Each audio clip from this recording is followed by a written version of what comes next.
Mark 15ஆம் அதிகாரத்துக்கு திருப்பிக் கொள்ளலாம். பாடுகளையும் உபத்திரவங்களையும் நாம் எப்படி கையாள வேண்டும், எப்படி சந்திக்க வேண்டும், எப்படி மேற்கொள்ள வேண்டும், அதை தான் பார்த்து வருகிறோம். நம்முடைய ஆண்டவராய் இயேசு கல்வாரி சிலுவையில் மரித்த விதம் நமக்கு ஒரு முன்மாதிரியாய் ஆகிவிட்டது. இந்த விதத்தில் இயேசு எல்லாத்துக்கும் முன்மாதிரியாக இருக்கிறார். அவர் சிலுவையில் அந்த பாடுகளை சகித்த விதம் ஒரு விதத்தில் சகித்தார் இல்லையா, ஒரு விதமாக மறிச்சார் இல்லையா, ஒரு விதமாக பாடுபட்டார். பாடுபடுறதும் அவருக்கு ஒரு தனி வழி உண்டு. அந்த வழி நமக்கு ஒரு முன்மாதிரியாய் ஆகிவிட்டது. நாம் பாடுகளையும் உபத்திரவங்களையும் எப்படி சந்திக்க வேண்டும், எப்படி கையாள வேண்டும், எப்படி மேற்கொள்ள வேண்டும் என்பதற்கு இயேசுவே நமக்கு முன்மாதிரியாய் இருக்கிறார். இப்போ 3வது வாரம் இதை பற்றி பேசி வருகிறேன். அதாவது மார்க் எழுதின சுவிசேஷம் என்ற அந்த தொடர் போதனையில் இது ஒரு இயேசுடைய கல்வாரி சிலுவை பாடுகளுக்குள்ள இது ஒரு சின்ன ஒரு அம்சம். அவர் பாடுபட்ட விதம் நமக்கு முன்மாதிரியாய் இருக்கிறது. அப்போது இன்றைய செய்தியை முழுமையாக பாராட்டணுன்னா, புரிஞ்சுக்கணுன்னா இந்த 3 வாரமும் கேட்டால் தான் அது முழுசாக புரிஞ்சிக்க முடியும், பாராட்ட முடியும். கேட்காதவர்கள் யூடியூப்பில் கேட்டுக்கலாம். ஆனால் நான் போன வாரத்திலேருந்து அப்படியே தொடருகிறேன். போன தடவை நான் காண்பித்தேன், இயேசு ரொம்ப வித்தியாசமாய் இந்த பாடுகளை உபத்திரவங்களை கையாளுகிறார். உலகம் ஒரு விதமாக அதை கையாளுது பாருங்க. உலகம்னு நான் சொல்கிறப்போ பொதுவாக ஜனங்க, கிறிஸ்தவர்கள் கூட, முதிர்ச்சி அடையாத கிறிஸ்தவர்கள் கூட அவங்களுக்கு பாடு உபத்திரவம் வர்றப்போ, ஒரு கஷ்டம்னு வர்றப்போ, ஒரு தீமை நடக்கிறப்போ உலகத்தில் இருக்கிற முக்கால்வாசி மக்களை மாதிரி தான் அவங்களும் கையாளுறாங்க. ஆனால் இயேசுனுடைய வழி ரொம்ப வித்தியாசம், தனி வழி அவருது. அதை நம்ம போன வாரம் பார்க்க தொடங்கணும். இந்த வாரமும் பார்ப்போம். திரும்பவும் இந்த வாரம் நான் என்ன செய்ய விரும்புகிறேன் என்றால், பாடுகளை சந்திக்கிற விதம்னு வர்றப்போ இயேசுனுடைய வழியையும் உலகத்தின் வழியையும் வித்தியாசப்படுத்தி காண்பிக்க விரும்புகிறேன். எப்படியுமே நமக்கு சவால்கள் வரதான் போகிறது. எப்படியுமே சிலர் நம்மளை உபத்திரப்படுத்த தான் போகிறாங்க. அது அப்படி தான். அது என்ன சொல்கிறீங்க? இல்லைன்னு சொல்கிறீங்களா? என்னைக்காவது ஒரு நாள் நீங்கள் கிறிஸ்துவுக்காக உண்மையிலே வாழ்ந்தீங்கன்னா, கிறிஸ்துடைய சுவிசேஷத்தை பிரசங்கிக்கணும், தேவனுடைய ராஜ்யத்துக்கு எதை செய்யணும் அதை செய்யணும்னு இறங்குனீங்கன்னா, என்னைக்காவது ஒரு நாள் நிச்சயமாக, அப்படி சொல்ல வேண்டாம், அநேகமாக அதை எதிர்க்கிறதுக்கு ஆட்கள் எழுப்புறது ஒரு அபூர்வம், ஒரு ஆச்சரியமே கிடையாது. ஏன்னா இந்த விழுந்து போன உலகத்தில் நாம் தேவனுடைய ராஜ்யத்தை விரிவாக்கணும், அதற்காக காரியங்களை செய்யணும்னு நாம் எழும்பும்போது பிசாசானவன் உட்காந்துட்டு சும்மா இருக்க மாட்டான். சிலரை தூண்டி விட்டு நம்மளை எதிர்க்க வைப்பான் பாருங்க. அப்போது இந்த கிறிஸ்துவின் நிமித்தமாய், நீதியின் நிமித்தமாய், மற்றவர்கள் நிமித்தமாய் பாடுகள் உபத்திரவங்கள் என்பது நீங்கள் உண்மையாக கிறிஸ்தவ வாழ்க்கையை வாழ்ந்தீங்கன்னா அது அநேகமாக வரும். அப்போ அது எப்படி சந்திக்கிறது என்பதை நம்ம கற்றுக்கொள்ள வேண்டும். அதை நினச்சி பார்க்கணும், முன்னாகவே அதை ப்ரிப்பேர் ஆகிக்கணும், ஆயத்தமாய்க்கணும். இப்படி வந்தால் எப்படி நாம் இதை சந்திக்கணும். ஏன்னா ப்ரிப்பேர் ஆகலைன்னா நம்ம இயல்பாக உலகம் எப்படி சந்திக்குதோ அந்த வழியை நம்ம ஃபாலோ பண்ணிட்டு போயிடுவோம். ஆனால் இயேசுவை முன்மாதிரியாக வச்சுக்கிட்டா அவருடைய வழியை ஃபாலோ பண்ணுறதுக்கு இன்னும் நேரிடும். ஆகவே முதல்ல இன்றைக்கு இயேசுனுடைய வழிக்கும் உலகத்தின் வழிக்கும் வித்தியாசத்தை காண்பிக்க விரும்புகிறேன். குறிப்பாக மற்றவர்கள் நமக்கு தீமை செய்யும் போது நாம் அதை எப்படி சந்திக்க வேண்டும், அதுக்கு எப்படி ரியாக்ட் பண்ண வேண்டும். மற்றவர்கள் நமக்கு தீமை செய்யும் போது நாம் எப்படி அதை ஃபேஸ் பண்ணணும், நாம் எப்படி ரியாக்ட் பண்ணணும். அவங்க தீமை செய்கிறாங்க, ரைட்டு. ஒருவேளை நம்மளை பற்றி தப்பாக பேசுகிறாங்களோ, போய் புகார் கிளப்புறாங்களோ, நம்முடைய பேரை கெடுக்கிறாங்களோ, அல்லது வேறு விதமான தீமைகளை செய்யலாம். நம்முடைய வாழ்க்கையோ குடும்பத்தையோ பிஸ்னஸையோ கெடுக்கிறாங்களோ, பல விதமான விதத்தில் தீமை செய்யலாம் இல்லையா. நம்முடைய எதிர்காலத்துக்கே ஒரு தடையை உண்டாக்கி எதிர்காலத்தையே நாசம் பண்ண பார்க்குறாங்களோ, என்னவோ மற்றவர்கள் நமக்கு தீமை செய்கிற உலகம் தானே இது. எல்லாரும் ரொம்ப நல்லவங்களா? இப்போ மற்றவர்கள் நமக்கு தீமை செய்யும் போது அப்படிப்பட்ட நேரத்தில் நாம் எப்படி ரியாக்ட் பண்ணணும், உலகத்தின் வழி என்ன, இயேசுனுடைய வழி என்ன, அதை காண்பிச்சுட்டு அப்புறம் 2 கேள்வி எழுப்ப விரும்புகிறேன். போன தடவை மாதிரியே 2 கேள்வி. முதல் கேள்வி நாம் உலகத்தின் வழியை ஃபாலோ பண்ணணுமா அல்லது இயேசுவின் வழியை ஃபாலோ பண்ணணுமா? அதான் முதல் கேள்வி. உங்களுக்கு பதில் தெரியும். இல்லை உலகத்தின் வழியை ஃபாலோ பண்ணக்கூடாது, இயேசுனுடைய வழியை தான் ஃபாலோ பண்ணணும்னா, அப்போ ஏன் சில நேரம் நம்ம இயேசுவின் வழியை பின்பற்ற மாட்டேங்கிறோம்? ஏன் அது நமக்கு கஷ்டமாக இருக்குது? என்ன நமக்கு தடையாக இருக்குது?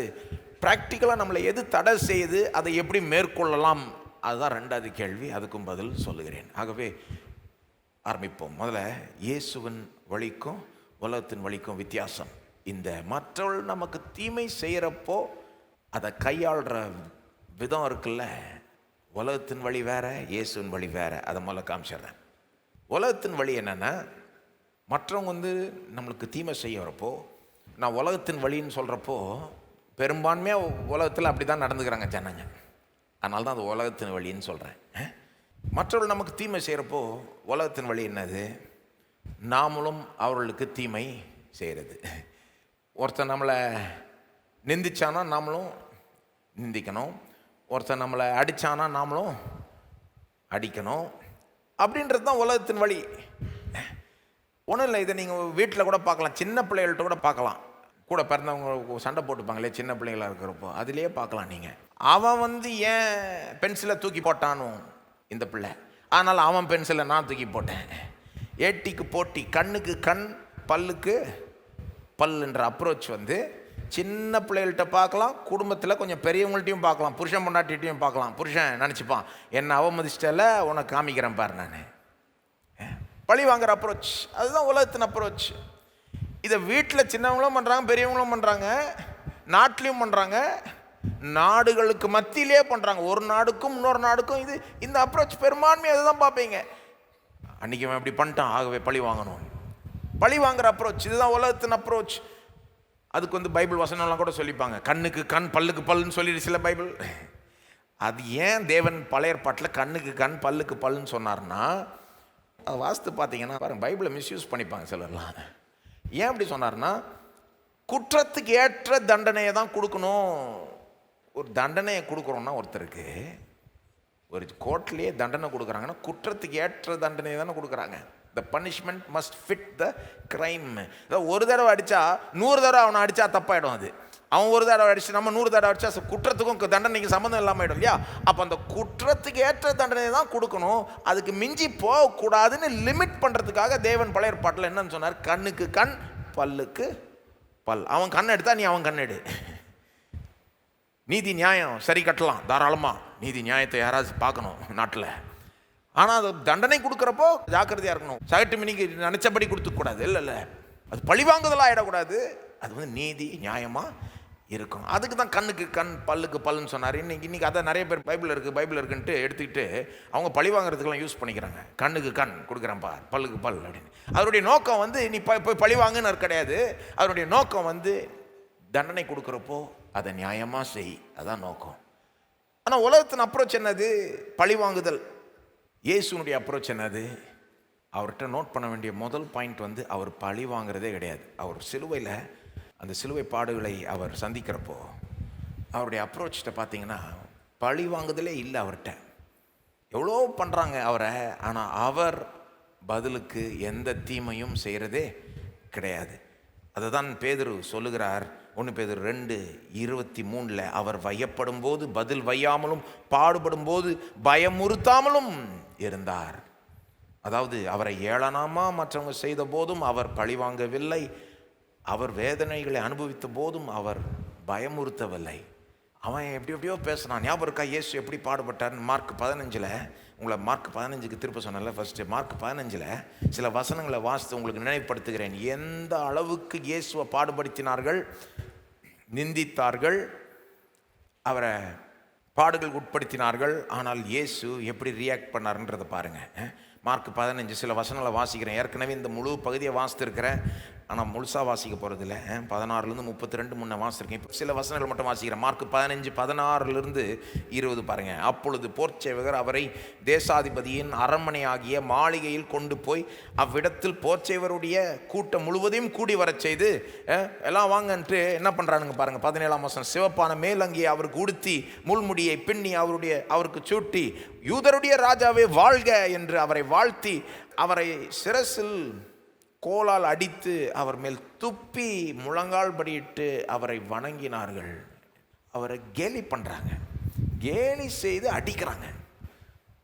ஓ நீ ராஜாவா, அதான் எல்லாம் சொல்லிக்கிறாமே, நீங்கள் வந்து யூதருடைய ராஜான்னு. அப்போ ராஜா தானே, தாங்க ராஜாவுடைய அங்கி சிவப்பங்கியை கொடுக்குறோம் அப்படின்ட்டு சிவப்பங்கி அவருக்கு மாட்டி விட்டு, ஓ ராஜா தானே, ஆகவே இந்தாங்க உங்கள் கிரீடம்ன்ட்டு முட்கிரீடத்தை வச்சு ராஜா தானே அப்படின்ட்டு அவருக்கு முன்பாக பணிகிற மாதிரி, யூதருடைய ராஜாவே வாழ்க்கைன்னு பணிகிற மாதிரி பணிஞ்சிட்டு, ஆனால் அதே நேரத்தில் கோலை வச்சு தலை அடிக்கிறான்.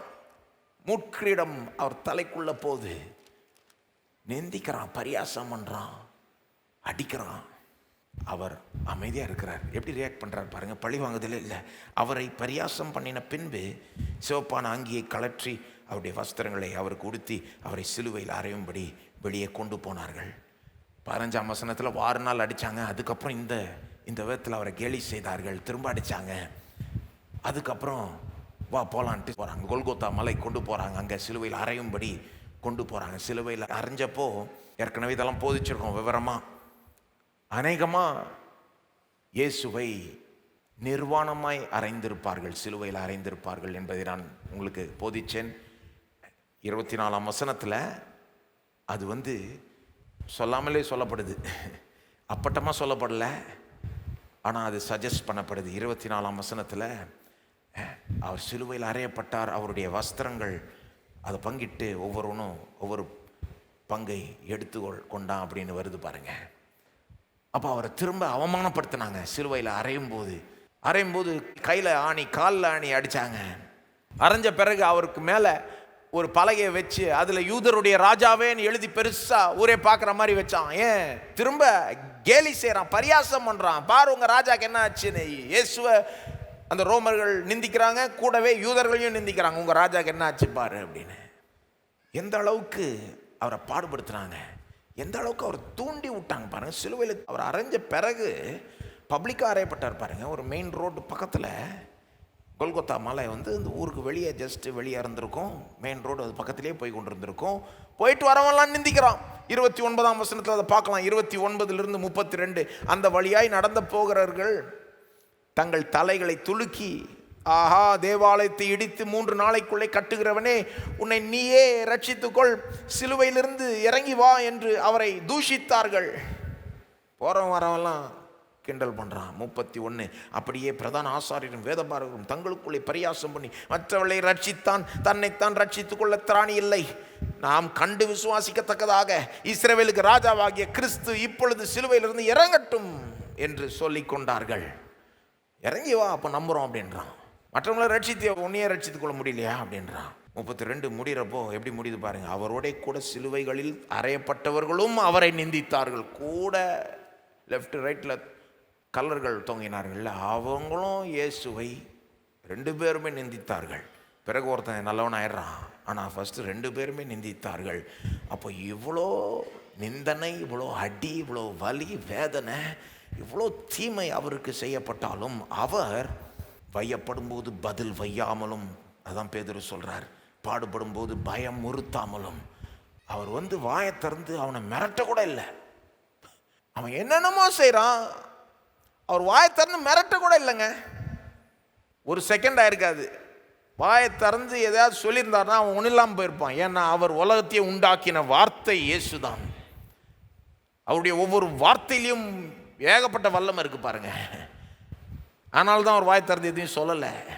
அவனை சபிச்சு கொட்டியிருந்தாருன்னா அவன் நாசமாக போயிருப்பான் நித்தியமாய். அதனால தான் வாய் திறந்து ஒன்றும் பேசலை. அவர் பழி வாங்கவே இல்லை. அப்போது இயேசுனுடைய அப்ரோச்சில் முதல் நீங்கள் நோட் பண்ண வேண்டியது, அவர் பழி வாங்கவே இல்லை. ஆனால் வெறும் அவ்வளோ நோட் பண்ண பத்தாது. என்ன, அவர் பழி வாங்காமல் எல்லா பாடையும் அப்படி தாங்கிக்கிட்டாரு, எல்லா நிந்தையும் தாங்கிக்கிட்டாரு, பழி வாங்காமல் அப்படியே பல்ல கடிச்சிக்கிட்டு தாங்கிக்கிட்டாரு, அவ்வளோதான் நினச்சிக்கிட்டிங்கன்னா இயேசுடைய அப்ரோச்சை நீங்கள் சரியாக புரிஞ்சிக்கலன்னு அர்த்தமாயிடும். அது வந்து ஒரு ஸ்டாயிக் அப்ரோச்னு வாங்க பாருங்கள். அதாவது ஸ்டாயிக் அப்ரோச்னா அது ஒரு கொள்கை, அது ஒரு தத்துவம். வாழ்க்கையில் எப்படியும் பாடு வரதான் போகுது, உபத்திரம் வரதான் போகுது. ஆகவே நீ முன்னாலேயே அதை எக்ஸ்பெக்ட் பண்ணிவிடு, அதை எதிர்பாரு. அது வரும்போது ஒன்றும் இல்லை, பல்ல கடிச்சு தாங்கிக்கோ, வலியை தாங்கிக்கோ. ஊசி போடுறப்ப தாங்கிக்கிறோம்ல, அவ்வளோதான். இப்படி தான் வாழ்க்கையை அப்ரோச் பண்ணும். பல்ல கடிச்சு தாங்கிக்கோ, இதுதான் அப்ரோச் போ. அப்போ சிலர் வந்து இயேசுடைய அப்ரோச் அப்படி புரிஞ்சுக்கிறாங்க. அவங்க வந்து இயேசுவை நிந்திச்சாங்க, இயேசு அடித்தாங்க, ஆனால் இயேசு பழி வாங்கலை. என்ன பண்ணார், பல்ல கடிச்சு தாங்கிக்கிட்டாரு.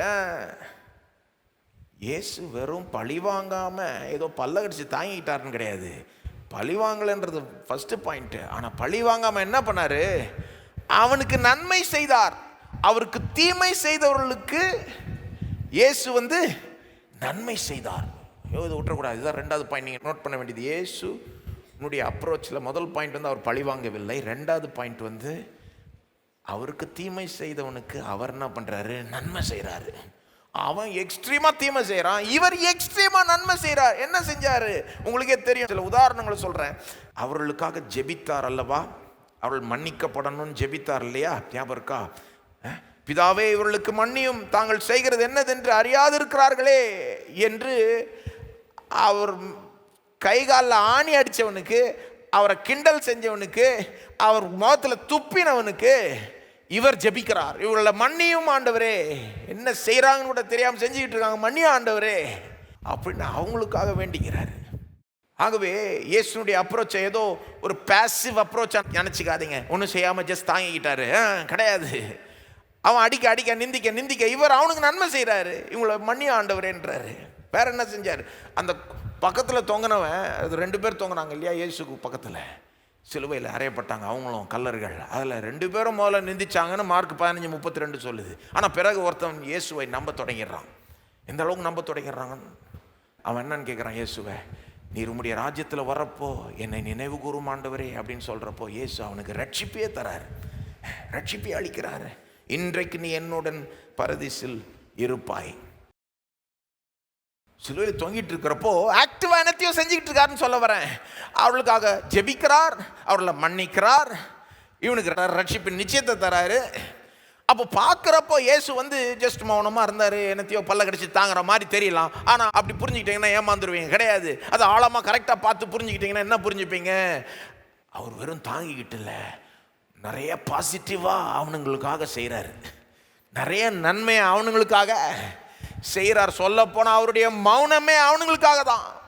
வாயை திறந்து கணம்னு பேசிட்டா ஐயோ அவங்க நித்தியமாக அழிஞ்சிருவான் அவன்.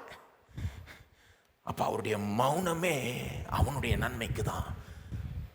அவர் பல்ல கடிச்சு தாங்குற மாதிரி தெரியலாம், ஆனால் இல்லை, அவர் மிகப்பெரிய வேலையை செய்து கொண்டிருக்கிறார். அவரை நிந்திக்கிறவன் பாருங்க, அவரை நிந்திக்கிறவனுங்களுக்கு, அவரை அடிக்கிறவனுங்களுக்கு அவர்களுடைய பாவங்களையும் இயேசு சுமந்து கொண்டிருந்தார். எவன் இயேசு அடிச்சானோ அவனுடைய பாவத்தை இவர் சுமந்துகிட்டு இருக்கார். அவன் அடிக்க அடிக்க இவர் சுமந்துகிட்டு இருக்கிறார். அவனுடைய சாபத்தை இவர் சுமந்துகிட்டு இருக்கிறார். அவனுக்காக தான் ரட்சிப்பின் வழியை உண்டாக்கிக்கிட்டு இருக்கார். அவன் நாளைக்கு ரட்சிக்கப்படணும் அல்லவா, அவன் மன்னிக்கப்படணும் அல்லவா, கடவுள்கிட்ட வர்றதுக்கு ஒரு வழி திறக்கப்படணும் அல்லவா, அவனுக்காக மறிச்சுக்கிட்டு இருக்கார், உயிரையே கொடுத்துக்கிட்டு இருக்கிறார் சொல்ல போனா. அப்போ பல்ல கடிச்சு தாங்கிட்டு இருக்கிறார், நித்தியோ பேசிவா செய்கிறார் நினச்சிக்காதீங்க, ரொம்ப ஆக்டிவாக நன்மை செய்து கொண்டிருக்கிறார். அதுதான் இயேசுனுடைய வழி. அவன் தீமை செய்ய செய்ய அவனுக்காக உயிரை கொடுத்து கொடுத்து கொண்டு இருக்கிறார். அதான் அவரே சொன்னார்ல, ஒருவனும் என் ஜீவனை என்னிடத்திலிருந்து எடுத்துக்கொள்ள மாட்டான், நானே அதை கொடுக்கிறேன். அப்போ இயேசுனுடைய அப்ரோச் என்னங்க? பழி வாங்காம தீமைக்கு நன்மை செய்வது. இதுதான் இயேசுனுடைய அப்ரோச். பழி வாங்காம தீமைக்கு நன்மை செய்வது. அவன் தீமை செய்ய செய்ய அவனுக்கு நன்மை செய்கிறது, அவன் அடிக்க அடிக்க அவனுக்காக உயிரை கொடுக்கிறது. இதுதான் இயேசுனுடைய அப்ரோச். அவ்வளோ வித்தியாசமாக இருக்குது பாருங்க. இப்போ நான் கேட்குறேன், உலகத்தின் அப்ரோச்சை பார்த்தோம், இயேசுனுடைய அப்ரோச்சை பார்த்தோம். நாம் யாரை பின்பற்ற வேண்டும்? தீமைக்கு தீமை செய்யணுமா, பழி வாங்கணுமா, அல்லது தீமைக்கு நன்மை செய்யணுமா? பழி வாங்காமல் தீமை செய்கிறவனுக்கு நன்மை செய்யணுமா? என்னத்தை பின்பற்ற வேண்டும்?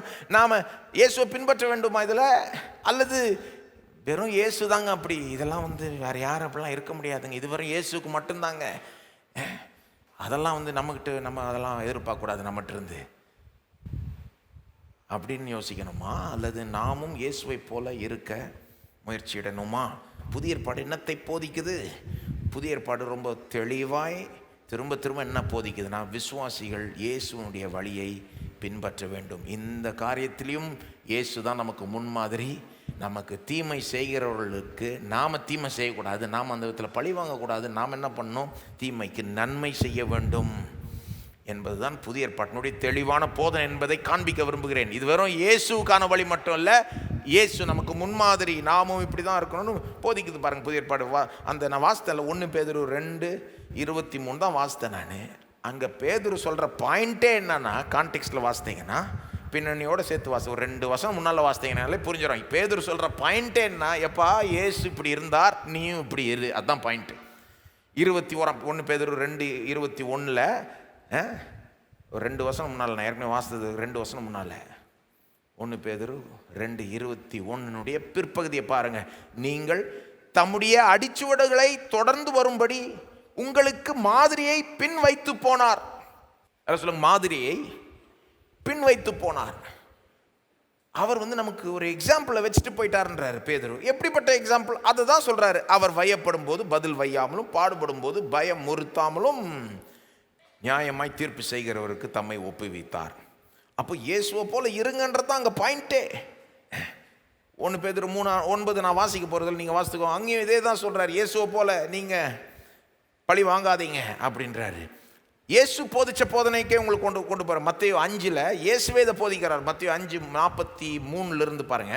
மத்தேயு 5:43 48 மலை பிரசங்கத்தில் இயேசு போதிக்கிறார். இதை செஞ்சு காமிக்கிறதுக்கு முன்னால் இதை போதிச்சிட்டாரு.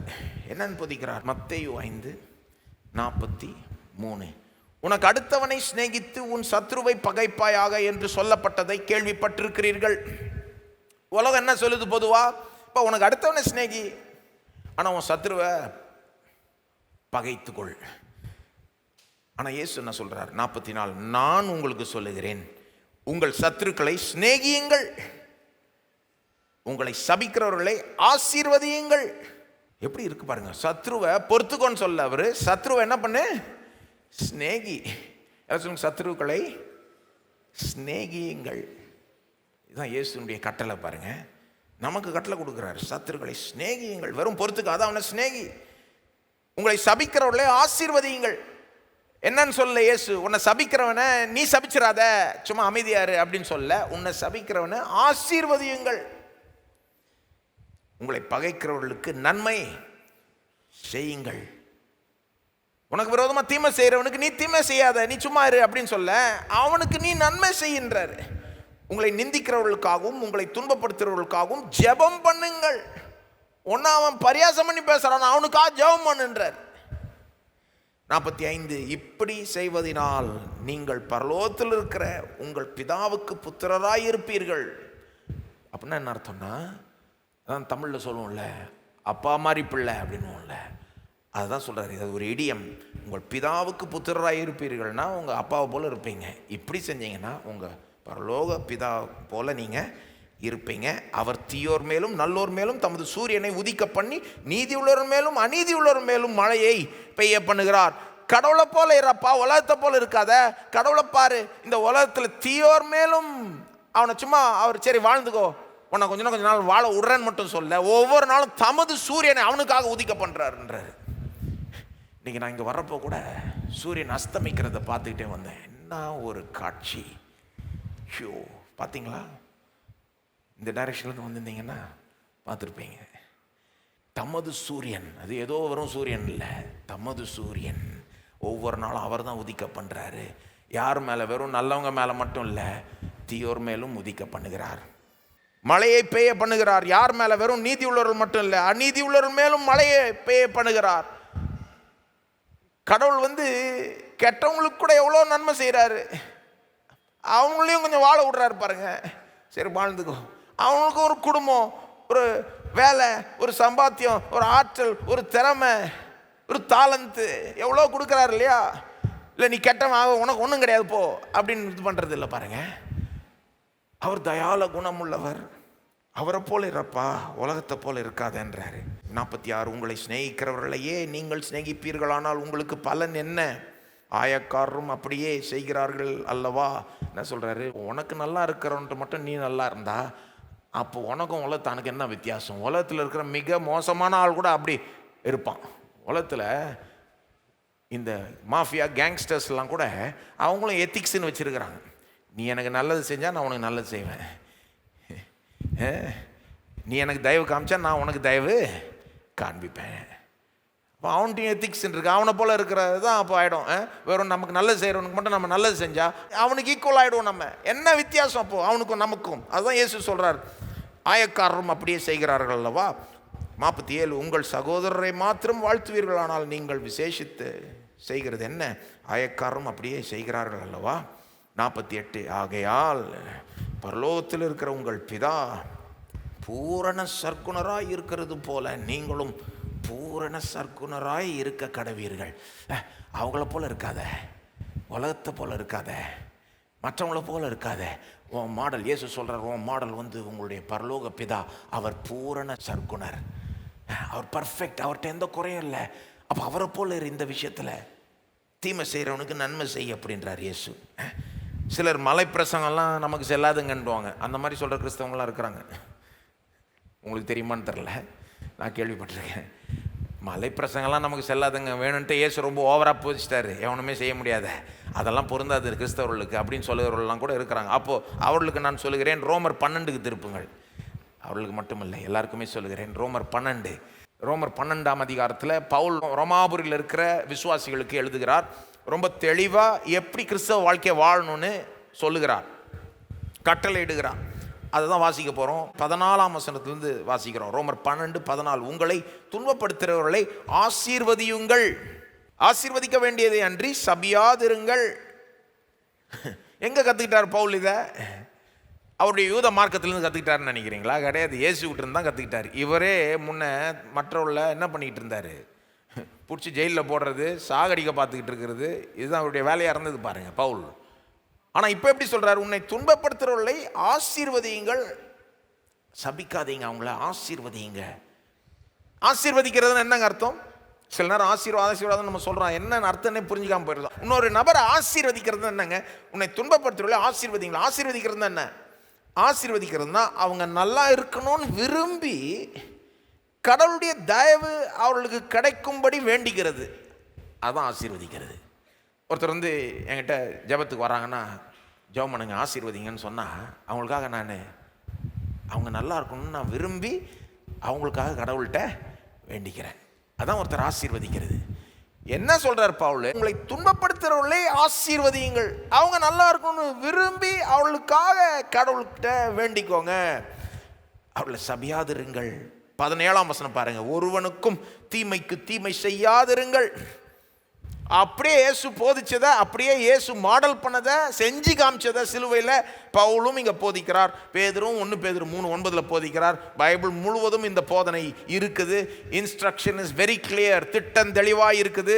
இது விசுவாசிகளுக்கு கொடுக்கப்பட்ட கட்டளைகள், கற்பனைகள், ஆப்ஷன் கிடையாது. இது கொஞ்சம் யோசித்து பாருன்னு சொல்ல, இப்படி இரு, இப்படி செய்யின்றாரு இயேசுவும் சரி, பவுலும் சரி, பேதுருவும் சரி. ஆனால் உண்மை என்னன்னா, இது செய்கிறது ரொம்ப கஷ்டம், ரொம்ப கஷ்டம். உண்மை தானேங்க?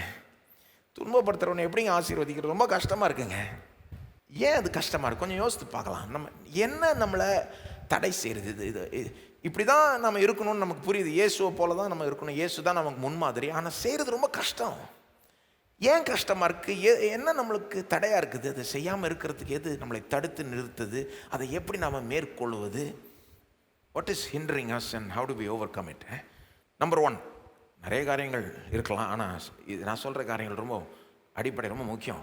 Wrong thinking. திரும்ப போன தடவை நான் சொன்னது போலவே சொல்கிறேன், நிறைய தடவை நாம் இயேசுவை போல் இருக்க முடியாததுக்கு காரணம் நம்முடைய தவறான சிந்தை, மிஸ் அண்டர்ஸ்டாண்டிங். தவறாக காரியங்களை புரிந்து கொள்கிறோம், தவறாக எண்ணுகிறோம், தவறான விதத்தில் எண்ணுகிறோம். நம்ம திங்கிங் பேட்டர்ன்ஸே தப்பு. உதாரணம் கொடுக்குறேன். எந்த விதத்தில் நம்ம யோசிக்கிற விதம் தப்பு, எண்ணுகிற விதம் தப்புனா, ஒரு உதாரணம். இப்படிப்பட்ட அப்ரோச், இயேசுனுடைய அப்ரோச், பழிவாங்காமல் தீமை செய்கிறவனுக்கு நன்மையை செய்கிற அப்ரோச்சை நிறைய பேர் எப்படி நினச்சிருவாங்கன்னா, இது வீக்கான அப்ரோச். இது என்ன மாதிரி அப்ரோச்சு? வீக்கான அப்ரோச். அவங்கள பொறுத்த வரைக்கும் இது வேலைக்கு ஆகாது, ஏன்னா இது ஒரு வீக்கான அப்ரோச்.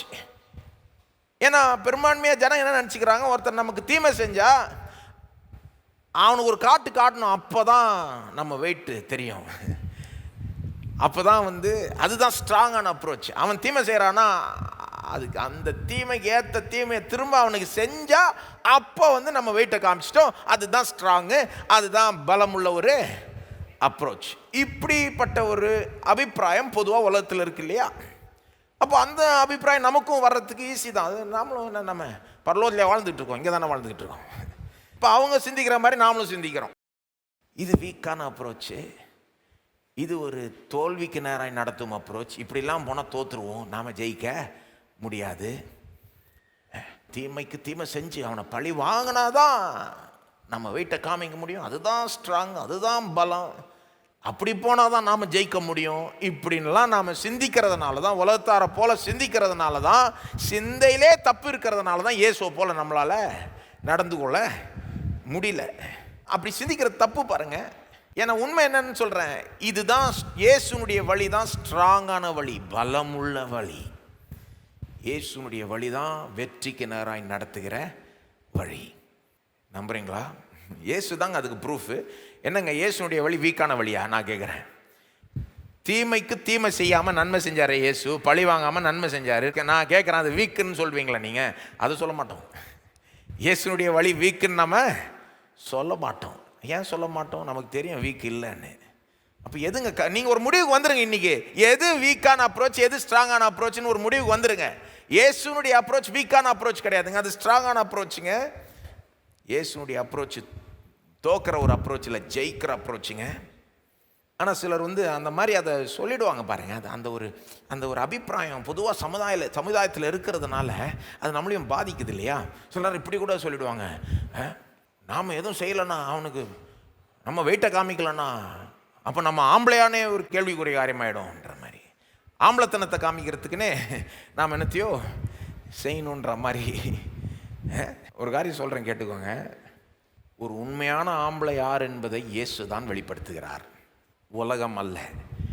ஒரு ஆம்பளைன்னா என்னன்னு உலகத்தை பார்த்து கற்றுக்கூடாதுங்க, இயேசுவை தான் பார்த்து கற்றுக்கணும். இயேசு தான் எல்லாத்துக்கும் நமக்கு முன்மாதிரியாய் இருக்கிறார். மனுஷனா யாருன்னு இயேசுவை பார்த்து தான் கற்றுக்கணும். கடவுள்னா யாருன்னு இயேசுவை பார்த்து தான் கற்றுக்கணும். மேன்மைனா என்னன்னு இயேசுவை பார்த்து தான் கற்றுக்கணும். பெரிய மனுஷன்னா என்னன்னு இயேசுவை பார்த்து தான் கற்றுக்கணும். ஒரு ராஜானா என்னன்னு இயேசுவை பார்த்து தான் கற்றுக்கணும். அன்புனா என்னன்னு இயேசுவை பார்த்து தான் கற்றுக்கணும். பலம்னா என்னன்னு இயேசுவை பார்த்து தான் கற்றுக்கணும். ஒரு ஆம்பளைனா என்னன்னு இயேசுவை பார்த்து தான் கற்றுக்கணும். அப்போது இதெல்லாம் தவறான திங்கிங். ஆக்சுவலாக பார்த்தீங்கன்னா it's not just about manliness, ஆம்பளத்தனத்தை காமிக்கிறது மட்டும் இல்லை பாருங்கள். ஆக்சுவலாக அது மனுஷனுடைய ஒரு ஈகோ இருக்குது இல்லையா? மற்றவர்கள் நமக்கு தீமை செய்கிறப்போ அந்த ஈகோ அடிபடுது. அது ஆம்பளைகளுக்கு மட்டும் இல்லை, பொம்பளைங்களுக்கும் அது பொருந்தும். ஆணாக இருந்தால் பெண்ணாக இருந்தால் ரெண்டா, எப்படி மனுஷனாக இருந்தாலே நமக்கு விரோதமாக தீமை செய்கிறப்போ ஏதோ ஒன்று செய்யணும்னு இருக்குது நமக்கு. வெறும் ஆண்களுக்கு மட்டும் வர ஒரு இயல்பாக வருகிற ஒரு எண்ணம் மட்டும் இல்லை, பெண்களுக்கும் வருது. நமக்கு தீமை செஞ்சால் பழி வாங்கணும்னு ஒரு இது வருது பாருங்கள், எல்லாருக்கும் வருது. ஆனால் ஒரு மனுஷனா அந்த இயேசுவை பார்த்து தான் கற்றுக்கணும். மனுஷனா எப்படி இதுக்கு ரெஸ்பாண்ட் பண்ணுறது? இயேசு தான் நமக்கு முன்மாதிரி பாருங்கள். அப்போ நீங்கள் ஒரு முடிவுக்கு வர வேண்டும். எது ஸ்ட்ராங்கான அப்ரோச், எது வீக்கான அப்ரோச் முடிவுக்கு வாங்க. இன்றைக்கி ஒரு சிம்பிள் பிரின்சிபல் சொல்கிறேன். இன்னொரு எது ஸ்ட்ராங் எது வீக்குன்னு கண்டுபிடிக்கிறதுக்கு எப்போவுமே கஷ்டமான அப்ரோச் தான் ஸ்ட்ராங்கான அப்ரோச். எப்போவுமே கஷ்டமான அப்ரோச் தான் ஸ்ட்ராங்கான அப்ரோச். கஷ்டம் தாங்க ஸ்ட்ராங்கு, ஈஸி வீக்கு. நீங்கள் வெயிட்ஸ் தூக்குறீங்க, வெயிட்ஸ் தூக்குறப்போ 2 பேர் இருக்காங்க. ஒருத்தவங்க சின்ன ஒரு பொடிசு வெயிட்டை தூக்குறாங்க, இன்னொருத்தர் ஈஸியாக தூக்கிடுறாங்க. இன்னொருத்தர் கஷ்டப்பட்டு பெரிய வெயிட்டை தூக்குறாங்க. யார் இன்னும் பலம் உள்ளவர்கள்னு சொல்லுவீங்க நீங்கள்? இந்த கஷ்டமான வெயிட்டை தூக்கி சாதித்தவங்க தானே. இப்போ கஷ்டமான காரியத்தை செஞ்சு சாதிக்கிறவங்க தான் ஸ்ட்ராங்குங்க, அவங்க தான் பலசாலி. அப்போ யோசித்து பாருங்க, தீமைக்கு தீமை செய்கிறது ஈஸியா அல்லது தீமைக்கு நன்மை செய்கிறது ஈஸியா? பழி வாங்கிறது ஈஸியா, பழி வாங்காமல் நன்மை செய்கிறது, சத்ருவை நேசிக்கிறது ஈஸியா? எதுங்க ஈஸி? பழி வாங்கிறது தாங்க ஈஸி. நீங்கள் பழி வாங்கணுன்னா உங்களுக்கு எந்த போதனையும் தேவையில்லை, சர்ச்சு தேவையில்லை, பைபிள் தேவையில்லை, ஜெபம் தேவையில்லை, விசுவாசம் தேவையில்லை, அன்பு தேவையில்லை, பொறுமை தேவையில்லை, ஒன்றுமே தேவையில்லைங்க. சும்மா அவுத்து விட்டால் பழி வாங்கிடுவோம். நம்ம பழி வாங்கிறதுக்கு எந்த ஒரு கட்டுப்பாடும் செல்ஃப் கண்ட்ரோலும் தேவையில்லை இல்லையா? ஈஸி, அது இயல்பாக வரும் நமக்கு, அப்படியே நேச்சுரலாக வந்துடும் பாருங்க. ஒரு மனுஷனை அவனுக்கு தீமை செஞ்சு அவனை இரிட்டேட் பண்ணாலே அவனுக்கு ஏதோ ஒன்று செய்யணும் போல தோணிடும் பாருங்க. பழி வாங்காமல் இருக்கணும்னா அதுக்கு இயேசு உள்ளத்தை மாற்றணும், வாழ்க்கையை மாற்றணும், சுவாபத்தை மாற்றணும். அதுவும் பழி வாங்காமல் நன்மை செய்யணும்னா ஐயோ, அவருடைய அன்பு நம்முடைய உள்ளத்தை நிரப்பணும். நமக்கு அவருடைய போதனை வேணும், பைபிள் வேணும், சபை வேணும், மற்றவர்கள் நம்மளை அந்த கரெக்டான பாதையில் நடத்தணும், பொறுமை வேணும். எவ்வளோ எதுங்க கஷ்டம், எது ஈஸின்னு பார்த்துக்கோங்க, நீங்களே யோசித்துக்கோங்க. உங்கள் திங்கிங் சரியாகட்டும். நம்ம திங்கிங்கில் நம்ம ஒரு முடிவுக்கு வந்துடணும். எது ஸ்ட்ராங்கான அப்ரோச், எது வீக்கான அப்ரோச்? இயேசுனுடைய அப்ரோச் தான் ஸ்ட்ராங்கான அப்ரோச். இது ஸ்ட்ராங் கேரக்டர் உள்ளவங்க தான் அந்த அப்ரோச் எடுக்கவே முடியும். இயேசுனுடைய அப்ரோச் தான் ஜெயிக்கிற அப்ரோச். இப்படி சிந்திக்கணும் பாருங்கள். இயேசுனுடைய அப்ரோச் தான் ஸ்ட்ராங்கான அப்ரோச், இயேசுனுடைய அப்ரோச் தான் ஜெயிக்கிற அப்ரோச். பவுல் அந்த ரோமர் 12 திருப்ப சொன்னால, அங்கே வாசித்து பாருங்கள். ரோமர் 12 21 இது எப்படி ஜெயிக்கிற அப்ரோச் என்பதை பவுல் சொல்லுகிறார். ரோமர் 12:21 பாருங்கள். நீ தீமையினாலே வெல்லப்படாமல் தீமையை நன்மையினாலே வெல்லு. எல்லாம் சொல்லுங்க, வெல்லு. அந்த வார்த்தை இங்கே பயன்படுத்துகிறார் பாருங்க. என்ன சொல்கிறார் பாருங்க. அந்த வார்த்தை ஒரு வீக்கான வார்த்தையே கிடையாது. வெல்றதுனா ஜெயிக்கிறது. அது ஒரு மிலிட்ரி டேர்ம். 2 தேசங்கள் யுத்தம் பண்ணி அதில் ஒருத்தர் ஜெயிக்கிறாங்க பாருங்க. அந்த ஒரு வார்த்தையை கொண்டு இதில் நுழைக்கிறார். இதை பற்றி பேசுறதுக்கு யூஸ் பண்ணுறாரு. தீமையினால் வெல்லப்படாமல் தீமையை நன்மையினால வெல்லு, ஜெயமேடுன்றாரு. பவுல் என்ன சொல்றாரு? தீமையை சந்திக்கிறதுக்கு 2 வழி தான் இருக்கு. சாராம்சமா நீங்க குறைச்சி போட்டு சொன்னீங்கன்னா, சிம்பிளா சொல்லணும்னா 2 வழி தான் இருக்கு. தீமையை சந்திக்கிறதுக்கு 2 வழி. ஒன்று தீமை நம்மளை ஜெயிச்சிரும், இல்லைன்னா நாம தீமையை ஜெயிக்கணும். ஒன்று தீமை நம்மளை ஜெயிச்சிரும், இல்லைன்னா நாம தீமையை ஜெயிக்கணும். கான்டெக்ஸ்ட்டை வாசித்தீங்கன்னா 19, 20 அந்த வசனங்களை வாசித்தீங்கன்னா, தீமை நம்மளை ஜெயிச்சிரோம்னா என்ன சொல்ல வராருன்றதை புரிஞ்சுப்பீங்க. தீமை நம்மளை ஜெயிச்சிரோம்னா என்ன திரும்ப சொல்ல வராரு? நாம் பழிவாங்க போய் அந்த வழியில் போவோமானால் என்ன ஆகிடும்? தீமை நம்மளை ஜெயிச்சிடும். தீமையை நன்மையினால் வெல்லுன்னா என்ன சொல்ல வராரு? தீமைக்கு தீமை செய்யாமல், தீமை செய்கிறவர்களுக்கு இயேசுவை போல நன்மை செஞ்சு அந்த வழியில் போனோம்னா நாம் தீமையை ஜெயிக்க முடியும். பவுலை பொறுத்திக்க 2 வழி தான். தீமைக்கு தீமை செஞ்சால் நாம் தோற்றுருவோம், தீமைக்கு நன்மை செஞ்சால் நாம் ஜெயித்துருவோம். கொஞ்சம் யோசித்து பாருங்க. இதை தீமைக்கு தீமை செஞ்சால் நாம் தோற்றுருவோம், அந்த தீமை நம்மளை ஜெயிச்சிரும். அதாவது நம்ம ஏன் பழி வாங்க கூடாதுன்னா, இப்படி சிந்திக்கணும். நம்ம இப்படி மைண்டில் we have to think like this. நம்ம ஏன் பழி வாங்க கூடாதுன்னா, நம்ம பழி வாங்க போனோம்னாலே, அதாவது ஒருத்தவங்க நமக்கு தீமை செய்கிறாங்கன்னு வைங்க, நம்மளை ரொம்ப துன்பப்படுத்திடுறாங்க. ஏதோ ஒரு விதத்தில் நம்மளை நிந்திச்சோ, அல்லது வாழ்க்கையை நாசம் பண்ணியோ, அல்லது இமோஷனலாக டார்ச்சர் பண்ணியோ, என்ன 1000 வழி இருக்குல்ல, என்னத்தையோ பண்ணி நம்மளை துன்பப்படுத்திடுறாங்க. இப்போ நாம் அப்படியே பழி வாங்கணும்னு நினச்சிக்கிட்டு இருக்கோன்னு வைங்க. அவனை இப்படி பண்ணலாம், அப்படி பண்ணலான்னு கற்பனை செஞ்சுக்கிட்டு, பிளான் போட்டுக்கிட்டு, திட்டம் போட்டுக்கிட்டு, அவன் இப்படி செஞ்சான்ல, என்ன நான் செய்கிறேன் பாரு, எப்படி செய்கிறேன் பாரு, அப்படி திட்டம் போட்டுட்டு இருக்கிறோம்னாலே என்ன நடக்குது? நாம் அந்த தீமையினால இழுக்கப்பட்டுட்டோம், அதனுடைய கட்டுப்பாட்டுக்குள்ளே போயிட்டோம் இல்லையா? அது நம்மளை கண்ட்ரோல் பண்ணிடுச்சுல, தலையை போட்டு ஆட்டுதில்ல. யாருங்க கண்ட்ரோல் இருக்கா? பழி வாங்கணும்னு நம்ம நினைக்க அப்படி அந்த மோடில் போயிட்டோம்னாலே என்ன அர்த்தம்? தீமை நம்மளை முடிய பிடிச்சிருச்சுன்னு அர்த்தம். அதன் கிரிப்பில் நாம் வந்துட்டோம். நாம் கண்ட்ரோல் இல்லையேங்க. நாம் என்ன அங்கே ரொம்ப ஜெயிக்கிறவங்களா நிற்கிறோமா? கிடையாதுங்க. கோபத்துக்கு இடம் கொடுத்துட்டோம். இப்படியே அந்த டைரெக்ஷனில் போய் பழியே வாங்கிட்டோன்னா சொல்ல முடியாது. நமக்கு விரோதமாக தீமை செஞ்சாங்களே, அவங்கள போலவே நாமும் ஆவறதுக்கு வாய்ப்பு இருக்கலாம், நேரிடலாம். நாம் வெறுக்கிறோமே நம்மளுடைய எதிரி, இப்படி செஞ்சுட்டான், அப்படி செஞ்சுட்டான், என் வாழ்க்கை கெடுத்துட்டான், ஆனால் நான் அவனுக்கு செய்கிறேன் பாருன்னு நாம் போனோம்னா என்ன ஆகிடும்? நாமும் அவனை போல் ஆகிடுவோம் கடைசியில்.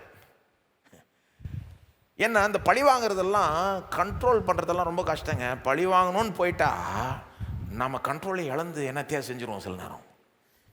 ஏன்னா நம்ம மனிதர்கள். அதனால தான் பவுல் சொல்கிறாரு 19 பழி வாங்குதல் என்னுடையது என்று கர்த்தர் சொல்லுகிறார், நான் பதில் செய்வேன். அப்போ ஏன்ட்ட விட்டுருன்றார் இதை. ஏன்னா நீ உருப்படியாக அதை செய்ய மாட்டேன், நான் தான் ஜட்ஜுன்றார் கடவுள். இப்போ கொஞ்சம் நல்லா யோசித்து பாருங்க. ஒருத்தர் நமக்கு தீமை செய்கிறாங்க, நாம் அவங்களுக்கு தீமை செய்கிறதுலே தீவிரமாக போயிட்டோம்னா நாம் அந்த தீமையினுடைய கண்ட்ரோல்குள்ளே வந்துட்டோன்னு அர்த்தம். அது நம்மளை ஆட்டி படைக்குதுன்னு அர்த்தம், அது நம்மளை ஜெயிக்குதுன்னு அர்த்தம். அப்படியே போனோம்னா நாமும் அந்த தீமை செய்கிறவர்களை போலவே தீமை உள்ளவர்களாய் ஆகி விடுறதுக்கு நேரிடலாம். அப்படி வேண்டான்னு சொல்கிறாரு. தீமையினால் வெல்லப்படாமல், எல்லாம் சொல்லுங்க, தீமையினால் வெல்லப்படாமல் தீமையை நன்மையினாலே வெல்லு. தீமையை ஜெயிக்கிறதுக்கு ஒரே வழிதான் இருக்கு, நன்மை செய்யறது. ஒருத்தவங்க உங்களை ரொம்ப துன்பப்படுத்தி உபத்திரவப்படுத்தி என்னென்னமோ செஞ்சு எவ்வளோ தீமை செஞ்சும் நீங்கள் அவங்கள பழி வாங்கணும்னு போகாமல் நீங்கள் பாட்டு நிற்கிறீங்க பாருங்க, அப்போ தான் நீங்கள் கண்ட்ரோலில் இருக்கிறீங்கன்னு அர்த்தம். இயேசு ராஜாவை போல் இருக்கிறீங்க. நீங்கள் தீமையினால் வெல்லப்படலை, நீங்கள் அதை வென்று கொண்டு இருக்கிறீங்க. தீமையினால் இழுக்கப்படலை, அந்த தீமை உங்களை கசப்பா அப்படியே ஒரு வெறுக்கிற ஆளாக மாற்றிடல. யோசித்து பாருங்க, ஒரு தீமை நடக்குது நமக்கு, நாம் அதனால் வெறுத்து போய் சலிச்சு போய் சமாதானத்தை இழந்து எப்படி பழி வாங்கணும் இப்படியே இந்த டைரக்ஷனில் போயிட்டோம்னா ஏங்க அதுதாங்க தோல்வி. இல்லை என்ன தீமை நடந்தாலும் இயேசுவை போல நாம் பாட்டு செய்கிறதே செஞ்சுட்டு இருந்தோம்னா அதுதாங்க வெற்றி. நன்மை செய்துக்கிட்டே இருந்தோம்னா அதுதான் வெற்றி. அப்போ பவுல் சொல்கிறார், இயேசுடைய வழியை ஃபாலோ பண்ண, தீமையை நன்மையினால வெல்லு. இயேசு பாருங்க, அவருடைய வழியில் போனதுனால தான் இன்னைக்கு நாம் இங்கே உட்காந்துக்கிட்டு இருக்கிறோம், ரட்சிக்கப்படுகிறோம், ஆசீர்வதிக்கப்படுகிறோம். சொல்லவாமா, இன்னைக்கு யார் வேணா ரட்சிக்கப்படலாம், யார் வேணா ஆசீர்வதிக்கப்படலாம். இயேசுவை நம்பினா போதும். அவர் எனக்காக சிலுவையில் அடிக்கப்பட்டார், மரித்தார், ஏன் பாவத்தையும் சாபத்தையும் சுமந்தார் நம்பினீங்கன்னா போதும். இன்னைக்கு உங்களுக்கு இலவசமாக ரட்சிப்பு பெறலாம், நீங்கள் ஆசீர்வாதத்தையும் பெறலாம், வாழ்க்கையே மாறலாங்க. இன்னைக்கு அப்படி மாறலாம். ஏன்னா அவர் அவ்வளோ ஸ்ட்ராங்காக அங்கே நின்னதுனால தான். சைக்காலஜிஸ்ட்லாம் சொல்கிறாங்க பாருங்கள், பழி வாங்கணும்னு நினைக்கிறப்போவே அது நமக்கு ஏதோ ஒரு இன்பத்தை தருதான் லேசாக. நம்ம ஒத்துக்க மாட்டோம்னு நினைக்கிறேன். ஆனால் அந்த பழி வாங்குதல் எண்ணம் வர்றப்போவே, அவனுக்கு இப்படி செஞ்சால் நல்லா இருக்கும்ல அப்படின்னு வர்றப்போவே நமக்கு ஏதோ ஒரு கொஞ்சம் இன்பம் வருதான். அதனால தான் சொல்லுவாங்க சிலர், ரிவெஞ்ச் இஸ் ஸ்வீட் அப்படின்வாங்க. இனிப்பான ரிவெஞ்ச். உண்மைதான். அதை பழி வாங்குதல் நினைக்கிறப்போ அது இனிப்பாக இருக்கலாம் லேசாக. அதை பழி வாங்குறப்போ கூட ஆரம்பத்தில் கொஞ்சம் இனிப்பாலாம் இருக்கலாம், ஒரு திருப்தி வரலாம். ஆனால் கூடி சீக்கிரம் அதெல்லாம் போயிடும், நீங்களே வருத்தப்பட்டுருவீங்க. கொஞ்சம் யோசித்து பாருங்கள், பழி வாங்குதல் வெற்றிக்கு நேராக நடத்த முடியாது. அதனால் வெற்றி வர முடியாது. ஏன்னா ஒருத்தரை பழி வாங்கினீங்கன்னா அவங்க இன்னும் உங்களை வெறுத்துருவாங்க. உண்மை தானே? அவங்க இன்னும் மோசமாயிடுவாங்க. யோசித்து பாருங்கள், ஒருத்தர் நமக்கு தீமை செய்கிறாங்க, அவங்கள போய் நம்ம பழி வாங்கணும்னா அவங்க இன்னும் மோசமாக தான் ஆகுவார்கள், நம்மளை இன்னும் வெறுப்பார்கள். அது மட்டும் இல்லை, நாம் பழி வாங்கணும்னா நாமும் அவர்களை போல் கொஞ்சம் ஆயிடுறதுக்கு நேரிடலாம். அப்போ பழி வாங்குதலின் வழி தோல்வியில் தான் போய் முடியும். இயேசுவின் வழி சத்துருக்களை சிநேகிக்கிறது, தீமை செஞ்சவங்களுக்கு நன்மை செய்கிறது. அந்த வழியில் போனோன்னா நம்முடைய சத்ரு நம்முடைய நண்பனாக மாறுறதுக்கே வாய்ப்பு உண்டு. அந்த ஆள் ரட்சிக்கப்படுறதுக்கு, வாழ்க்கை மாறுறதுக்கு, ஆசீர்வதிக்கப்படுறதுக்கு, நமக்கு ஒரு நண்பனாக மாறுறதுக்கு கூட வாய்ப்பு உண்டு இயேசுடைய வழியில் போனால். அது மட்டும் இல்லை, நாம் அவனை போல் ஆகிட மாட்டோம், நாம் இயேசுவை போல் இன்னும் அதிகமாக ஆகிடுவோம். என்னங்க எது ஜெயிக்கிற வழி நீங்கள் யோசித்துக்கோங்க. பழி வாங்காமல் இயேசுடைய வழியை பின்பற்றி அவனுக்கு நன்மை செஞ்சோன்னா அவன் மாறுறதுக்கு வாய்ப்பு உண்டு, நாம் இன்னும் பர்ஃபெக்ட் ஆகிடும். அதான் இயேசு சொன்னார்ல, பரலோக பிதாவை போல பூரண சர்க்குரராய் இருங்க. அப்போ இதுதாங்க பெட்டர் வழி, இதுதாங்க ஜெயிக்கிற வழி. ஒரு உண்மை சம்பவத்தை உங்களுக்கு சொல்ல விரும்புகிறேன். இதை இன்னைக்கு கூட நீங்கள் போய் சர்ச்லாம் பண்ணி பார்க்கலாம், கூகுளில் யூடியூப்லாம் பார்க்கலாம் பாருங்கள். கொஞ்சம் சில வருடங்களுக்கு முன்பாக அமெரிக்காவில் டாலஸ் என்ற அந்த பட்டணத்தில் ஒரு போலீஸ் ஆஃபீஸர், ஒரு பெண் போலீஸ் ஆஃபீஸர் ஒரு மேபி 20s ஒரு வாலிப பையனை கொன்னுட்டாங்க, சுட்டு கொன்னுட்டாங்க பாருங்கள். அந்த வாலிப பையன் பேர் போத்தம் ஜான், GEAN ஸ்பெல்லிங். அப்போ இந்த போலீஸ் ஆஃபீஸர் பேர் ஆம்பர். அவங்க ஒரு பெண் சுட்டு கொல்லப்பட்ட அந்த பையன் போத்தம். அது என்னென்னா ரொம்ப ஒரு கான்ட்ரவர்சியாக ஆகிடுச்சு, அது நேஷ்னல் ஸ்டோரி ஆகிடுச்சு, நியூஸ்லாம் வந்துருச்சு. ஏன்னா அது நடந்த விதம் ரொம்ப விசித்திரம், வினோதமான ஒரு சம்பவம் பாருங்கள். அந்த பையன் எங்கே சுட்டு கொல்லப்பட்டான்னா தன்னுடைய வீட்டிலே சுட்டு கொல்லப்பட்டான்.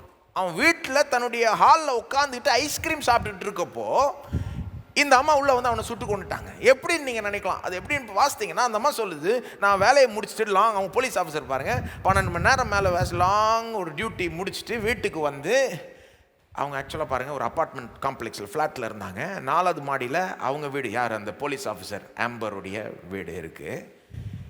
அவங்க என்ன பண்ணிட்டாங்கன்னு சொல்கிறாங்க. அவங்க சொல்கிறது, அவங்க என்ன சொல்கிறாங்கன்னா, நான் தெரியாமல் 5வது மாடியில் ஏன் ஃப்ளாட்டுன்னு நினச்சி நுழைய பார்த்து கதவு திறந்து இருக்கிறத நோட்டீஸ் பண்ணி உள்ளே போய் உட்காந்தா இன்னொருத்தாங்க உட்காந்துக்கிட்டு இருக்கான், ஏன் இதில் நினச்சிக்கிட்டு கன் எடுத்து அவனை சுட்டுட்டேன் அப்படின்றாங்க. அவன் என்னை சுட்டுருவான்னு நினச்சி நான் அவனை சுட்டுட்டேன்.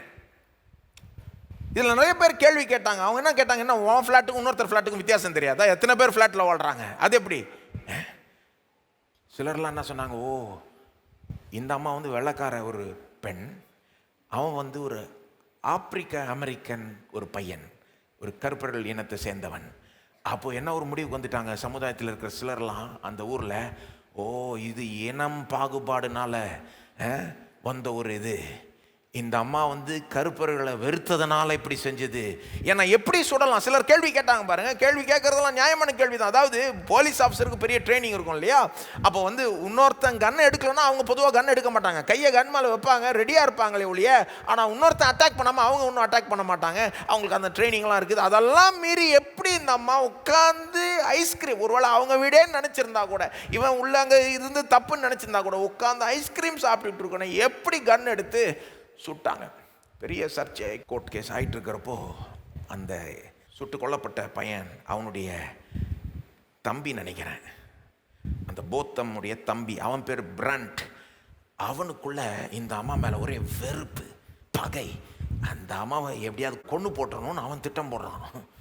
எப்படி கொல்லலாம், எப்படி சாகடிக்கலாம், என் அண்ணனை கொண்டுட்டாங்களே, சொந்த வீட்டுக்குள்ளே நுழைஞ்சி சுட்டு கொண்டுட்டாங்களே, இவங்களை சும்மா விடக்கூடாது, இவங்களை எப்படியாவது கொன்னே போட்டணும்னு அவன் பாட்டு அப்படியே அந்த பகையினால் ஆட்டி படைக்கப்படுகிறான்.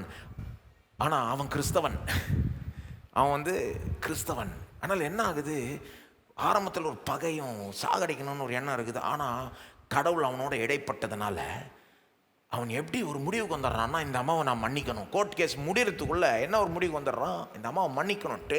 அந்த கோர்ட் கேஸ் முடிவுக்கு வருது. முடிவுக்கு வர்றப்போ ஜட்ஜ் வந்து இந்த அம்மாவை தண்டிக்கிறார்கள். யார்? அந்த போலீஸ் ஆஃபீஸரை 10 வருஷ தண்டனை கொடுக்குறாங்க. அவங்களுக்கு தண்டனை கொடுத்து முடித்த பிறகு சிலர் க்ளோசிங் ஸ்டேட்மெண்ட்ஸ்னு கோர்ட்டில் வந்து எந்திரிச்சு பேசுகிறாங்க பாருங்கள். தண்டனைலாம் கொடுத்தாச்சு.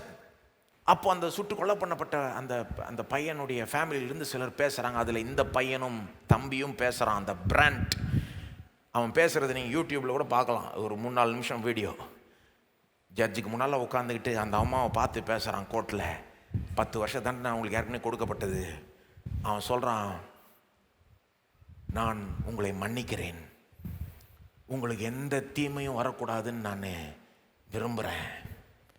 சொல்லப்போனால் நீங்கள் ஜெயிலுக்கே போகிறது என்னுடைய, நான் சொல்கிறேன் என் ஃபேமிலிக்கு நான் பேசலை, எனக்கு நான் தனி ஆளாக பேசுகிறேன்.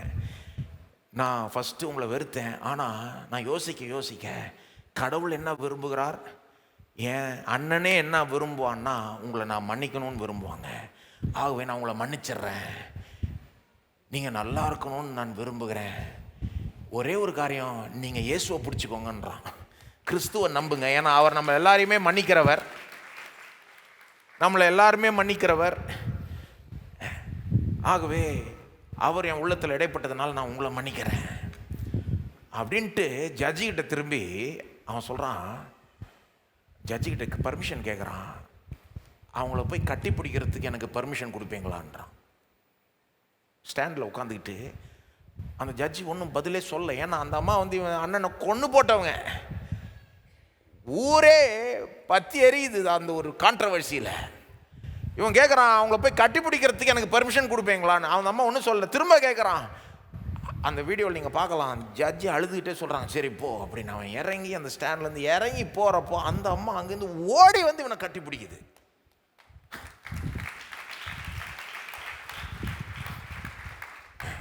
அதாவது அந்த அம்மாவுக்கு அது அவ்வளோ தேவையாக இருந்தது போல இருக்கு. 10 வருஷம் தண்டனை அவங்களுக்கு அளிக்கப்பட்டிருந்தாலும் கூட இவனுடைய மன்னிப்பு வந்து அவங்களுக்கு அவ்வளோ ஒரு பெரிய விஷயமா இருக்குது. அதை அப்படியே ஓடி வந்து கட்டி பிடிக்கிறாங்க. தொடர்ந்து அந்த அம்மா என்னத்தையோ பேசுது அந்த பையன்கிட்ட, என்னன்னு கேட்க முடியல நமக்கு. அழுது, ஓன்னு அழுது, ஜட்ஜே அழுகிறாங்க. நான் கேட்குறேன், இது என்ன வீக்கான அப்ரோச்சாங்க?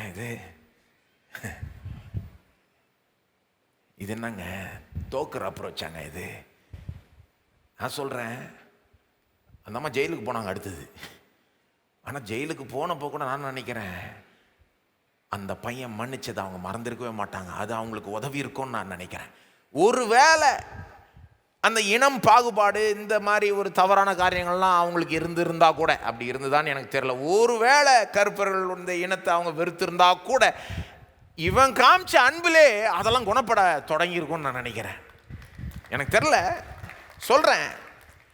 அவங்க மாறுறதுக்கே ஒரு வாய்ப்பு அங்கே உண்டாயிடுச்சு. இவன் அந்த மாதிரி ஒரு அன்பை காட்டினதுனால, இயேசு காட்டுகிறது போல ஒரு அன்பை காட்டினதுனால, அவங்களுடைய ஒருவேளை அவங்கள்ட்ட ஒரு தீய குணம் இருந்திருந்தா கூட அந்த குணத்தையே மாற்றக்கூடியது இயேசுனுடைய அன்பு.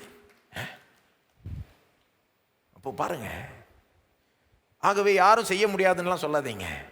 இயேசுவை யாருமே பின்பற்றலாம் முடியாதுங்க. இவன் நான் சொல்கிறது இந்த சின்ன பையங்க, இவன் 22 வயசோ என்னமோ, எனக்கு சரியாக தெரில. அவ்வளோ ஒரு இளம் வயது பையன். கடவுள் அவனுக்குள்ள அந்த அளவுக்கு இடைப்பட்டு அவன் அந்த அளவுக்கு ஒரு அன்பை செலுத்த முடியும்னா சத்ருவுக்கு யாருக்குமே முடியாதுன்னு நம்ம எப்படி சொல்லலாம்?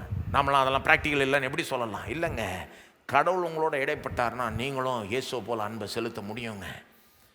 அப்போது இந்த இயேசுனுடைய வழி தான் சிறந்த வழின்னு சொல்ல வர்றேன். அதுதான் ஸ்ட்ராங்கான வழி, அதுதான் ஜெயிக்கிற வழி, அதுதான். அந்த வழியில் போனால் தான் எதிரி கூட மாறுறதுக்கு வாய்ப்பு இருக்குது. அந்த வழியில் போனால் தான் நாமும் இயேசுவை போல் அதிகமாய் ஆய்விடுவோம். இந்த உதாரணத்தில் சில காரியங்களை கவனிக்கணும். இது ஒரு நல்ல உதாரணம்னு நினைக்கிறேன். அந்த கதையை நான் ஏன் சொன்னேன்னா, இதில் பல காரியங்களை நோட் பண்ணணும். இது உண்மை சம்பவம், நீ கூட போய் பார்க்கலாம். ஆனால் இதில் எனக்கு இந்த இந்த இந்த கதை எனக்கு பிடிக்கும். ஏன்னா இந்த சில காரியங்களை நமக்கு போதிக்குது. ஏன்னா இப்போது சத்ரு அன்பு கூறணும்னு சொல்கிறதுனால சிலர் என்ன நினச்சிக்கிறாங்க, சத்ருவை நம்ம மன்னிக்கணும், சத்ருக்காக ஜபிக்கணும், சத்ருவை ஆசீர்வதிக்கணும், சத்ரு அன்பு கூறணும்னு நினைக்கிறதுனால சிலர் எப்படி ஒரு முடிவுக்கு வந்துடுவாங்கன்னா, அப்போ நீதி நியாயம்லாம் மறந்துடலாம், அதெல்லாம் ஒதுக்கிடலாம்.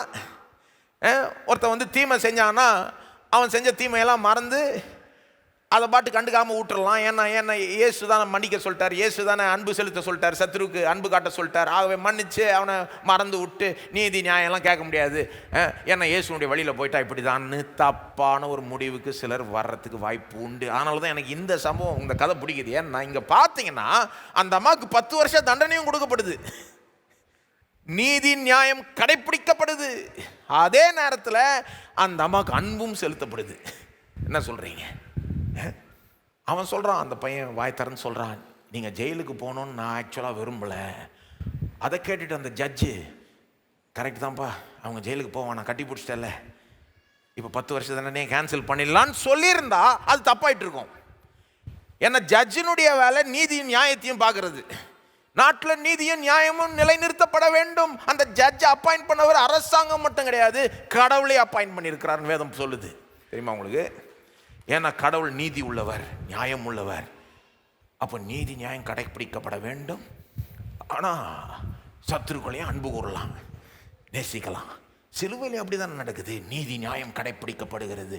நம்முடைய பாவங்களுக்காக தேவன் இயேசுவை தண்டிக்கிறார், பாவிக்கு இரக்கத்தை மன்னிப்ப அளிக்கிறார். அப்போ நீதி நியாயம் இருக்குது, அன்பு இரக்கம் மன்னிப்பு இருக்குது, எல்லாமே இருக்குது. பாருங்க, ஏன் சொல்கிறேன்னா, நாம் சட்ட பிரகாரமாக சில நீதியை நாடுவது, நியாயத்தை நாடுவதெல்லாம் தப்பு கிடையாது. சில நேரம் நாட்டுக்கு அது நல்லது. என்ன சொல்கிறீங்க? தீமை செய்கிறோன்னா மன்னிக்கணும், நாம் அன்பு காட்டணும். ஆனால் அதே நேரத்தில் செஞ்ச தீமைக்கு நியாயம் சரி கட்டுறதும் நாட்டுக்கு நல்லது என்பதை அந்த உதாரணம் தெளிவுபடுத்துது. அப்போது நமக்கு ஞானம் வேணும். பாருங்கள், சத்துருக்களுக்கு அன்பு செலுத்துகிறதுக்கு ஒரு ஞானத்தோடு செய்யணும். ஞானத்துக்காக ஜெபிங்க. அப்போ தான் கடவுளுடைய வழியில் நம்ம சத்துருக்களுக்கு அன்பு செலுத்த முடியும். சரி, அப்போ நான் நம்புகிறேன், இப்படி நாம் வாழ்வோமானால் சத்ரு கூட மாறுறதுக்கு வாய்ப்பு உண்டு. ஆனால் சிலர் சொல்லலாம், ஏங்க உண்மைதாங்க, இப்படி நம்ம வாழ்ந்தால் கடவுள் இயேசு மாதிரி சத்துருக்கு அன்பு செலுத்தினா மாறுறதுக்கு வாய்ப்பு உண்டுன்றது உண்மை. ஆனால் சிலர் மாற மாட்டாங்க இல்லைங்க, எல்லோரும் மாறிடுவாங்களா? சிலர் ரொம்ப மோசமான ஆசாமிகளாக இருக்காங்களே, கேடு கெட்டவங்களாக இருக்கிறாங்களே, என்னங்க பண்ணுறது?